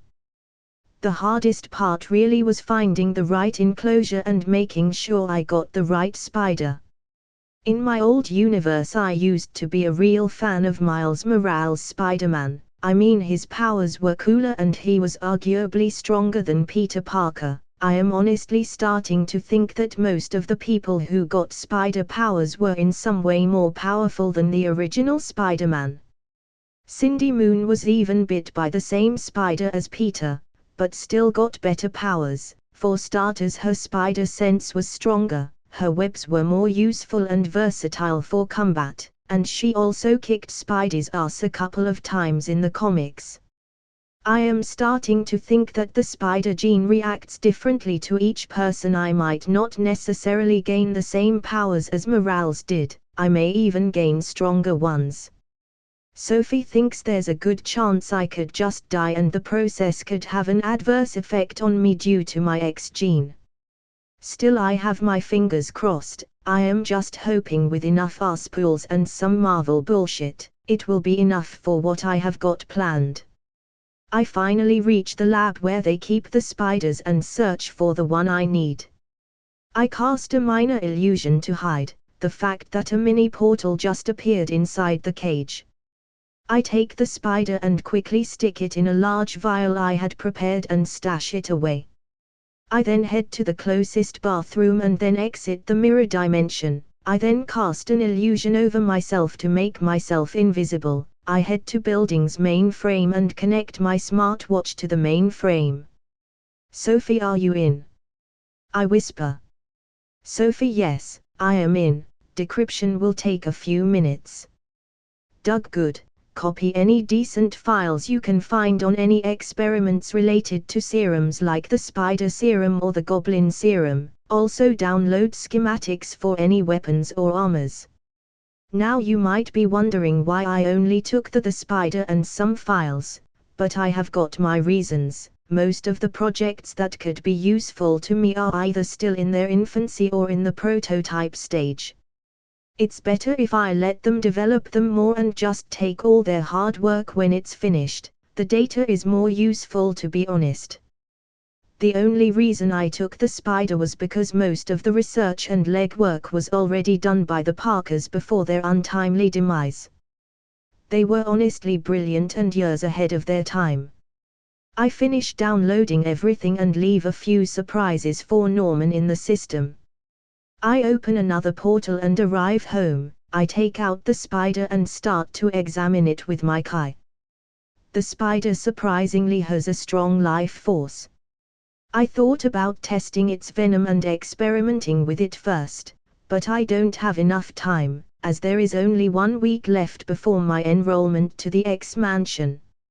I honestly thought about trying to stay under the radar and not reveal that I am a mutant, as I am sure the mansion is being watched by various organizations and individuals, but it's inevitable that I am found out, by either Cerebro or the Brotherhood of Idiots. I also remember reading in the comics that Magneto had mutants who were able to detect newly awakened mutants or already existing ones, so that he can find and recruit mutants for his cause. I can already see it happening, me revealing I am the CEO of a multimillion company and the X-Men rolling in with their jet trying to recruit me, when suddenly the Brotherhood plus Magneto show up and try to recruit me to their side instead. In the comics, Xavier didn't try to actively recruit Cypher because he had an unnoticeable mutation plus his powers were considered weak, but I suspect that won't be the case when it's revealed I own a company with considerable resources and influence. Being rich can be considered a superpower too, just ask Batman or Iron Man. I make sure everything is in order and then enter the mirror dimension and I lay on my bed, I hold the spider in my hands and let it bite me. I quickly put it back in its vial and wait for the transformation. The spider bite hurt more than I expected and I started to feel something was happening. Suddenly I am hit with an intense sharp pain all over my body and it feels like thousands of needles have just been inserted into my body. I start to grunt and my whole body tenses and it feels like my heart is about to explode out of my chest with how fast it's beating. I think something is wrong. I can feel my body breaking down and I feel like I am seconds away from passing out. I start to bleed out of my eyes, nose and ears, and my skin turns so red it almost seems I have been cooked alive. I start shouting and crying for help, but then remember I am in the mirror dimension and nobody can hear me. A thought suddenly pops into my head and I remember that my Chi mode increases my regeneration and healing, which I sorely need right now. I start channeling Chi into my body, but it's hard to focus with this overwhelming pain. A few agonizing minutes pass of me cycling my Chi into my body to try and soothe the pain. My body had stopped breaking down, but it's not enough for me to heal. I take a deep breath and try focus my mind to enter my Chi mode. It's my last chance at getting out of this mess. I start taking deep breaths in and out over and over, until I start entering my Chi mode. I am successful at last and I can feel that it's working and that my body is starting to heal itself. I try and maintain my Chi mode for as long as I can while trying to stay focused. A few minutes pass by and I am starting to settle down. My heart rate is finally coming down and I am starting to feel better. My body automatically exits the Chi mode and I pass out from exhaustion. I wake up a few hours later and I can hear a voice shouting, "Doug!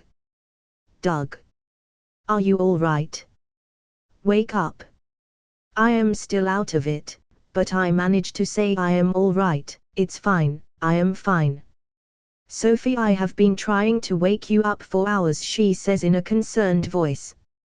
"Doug, how long was I out for anyway?" "Sophie, 9 hours, you reckless idiot, it's almost time for breakfast." I quickly exit the mirror dimension. While still in my bed, I show up in time for me to hear a knock on my door. "Doug, come down, breakfast is ready. We haven't heard a beep out of you since yesterday, young man," my mom says from behind the door. "I am fine, just give me a few minutes to get ready before I come down," I say. "Well, don't take too long, your father and I have work, you know," she says.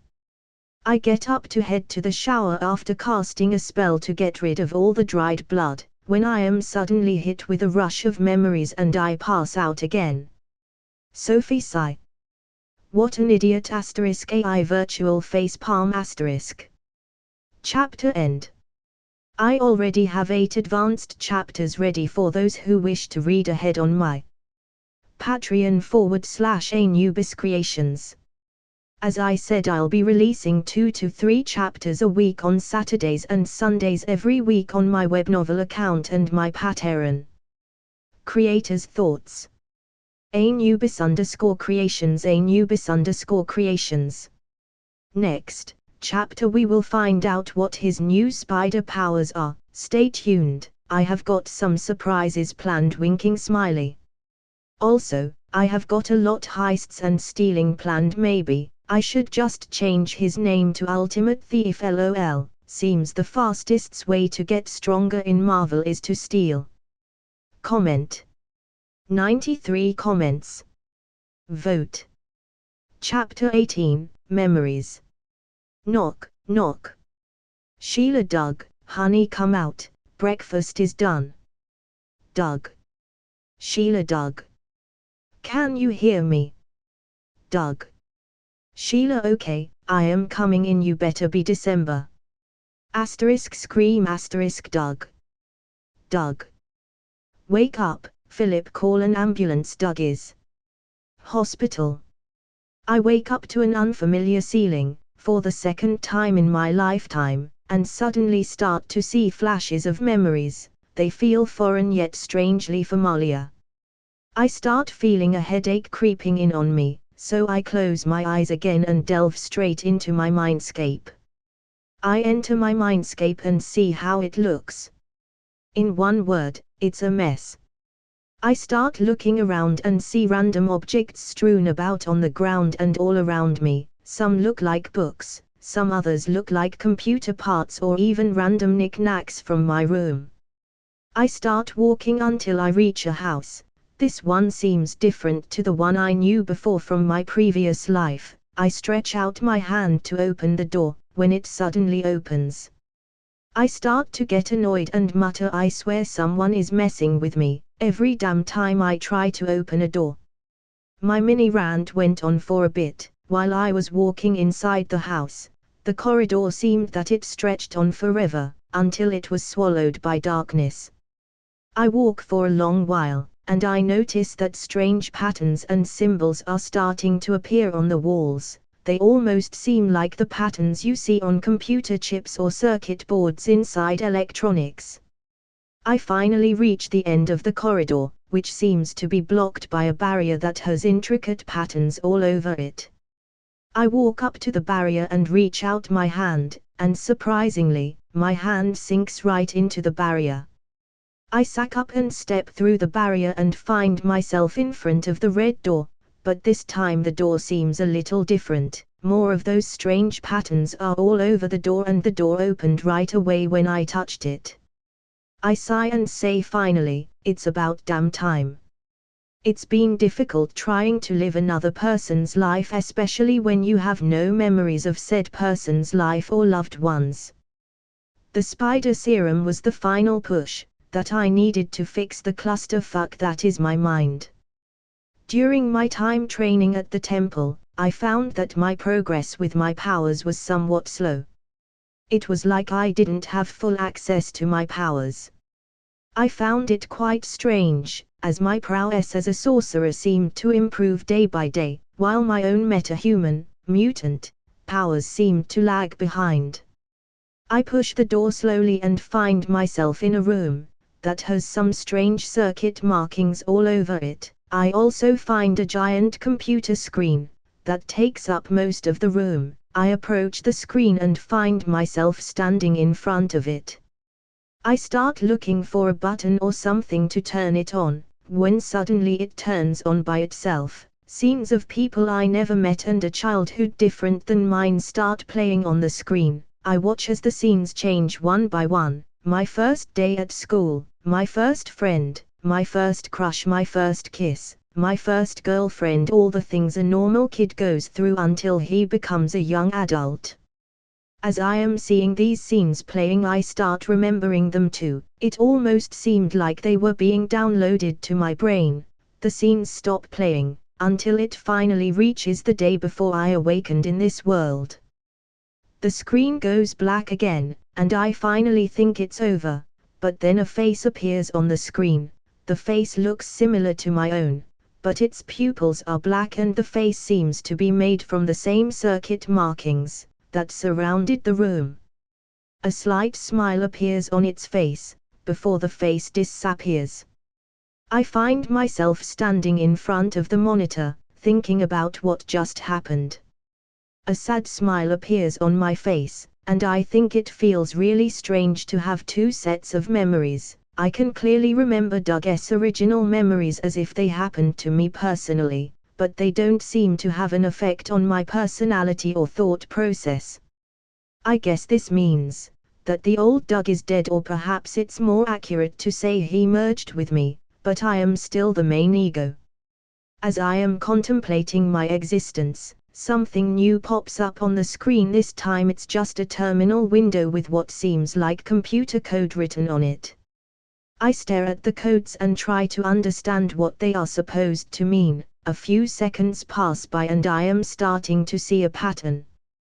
They seem to be descriptions of height, weight, eye color, and even some stuff I don't understand. They look like genetic information, but translated into computer code. My breathing quickens over the implications of what this could mean. I start looking for some sort of input mechanism I could access, but there isn't anything like a keyboard or a mouse I can use. I try and see if the screen works like some sort of computer touch screen display, but all that I can do is just scroll up and down. I even try and use voice commands, but it doesn't work either. I start thinking about what this is and why it even exists. I don't remember Cypher having something similar to this in the comics. Is this like an evolved ability, or is it just a result of the merger when I transmigrated? My mind keeps going in circles about what this could mean, and how it could benefit me, but it seems like this is going to take further study, as it seems I can't just figure it out on the spot. I give up for now and decide to exit my mindscape. Time to face the music, I guess, I think to myself. I sigh and close my eyes and exit my mindscape. I open my eyes and find myself still in a hospital bed. This time I see my mom and dad, outside of the room I am in, talking to what I presume is a doctor. My mom notices that I woke up and hurriedly shakes my dad. She comes into the room followed by my dad and the doctor. She hugs me and says, "Doug, thank God you're okay. You gave us quite the scare there, young man." "Thankfully it seems like it's nothing serious," the doctor says. "Doctor, it's not exactly normal for a teenager to suddenly pass out without a reason," my father says in a worried tone.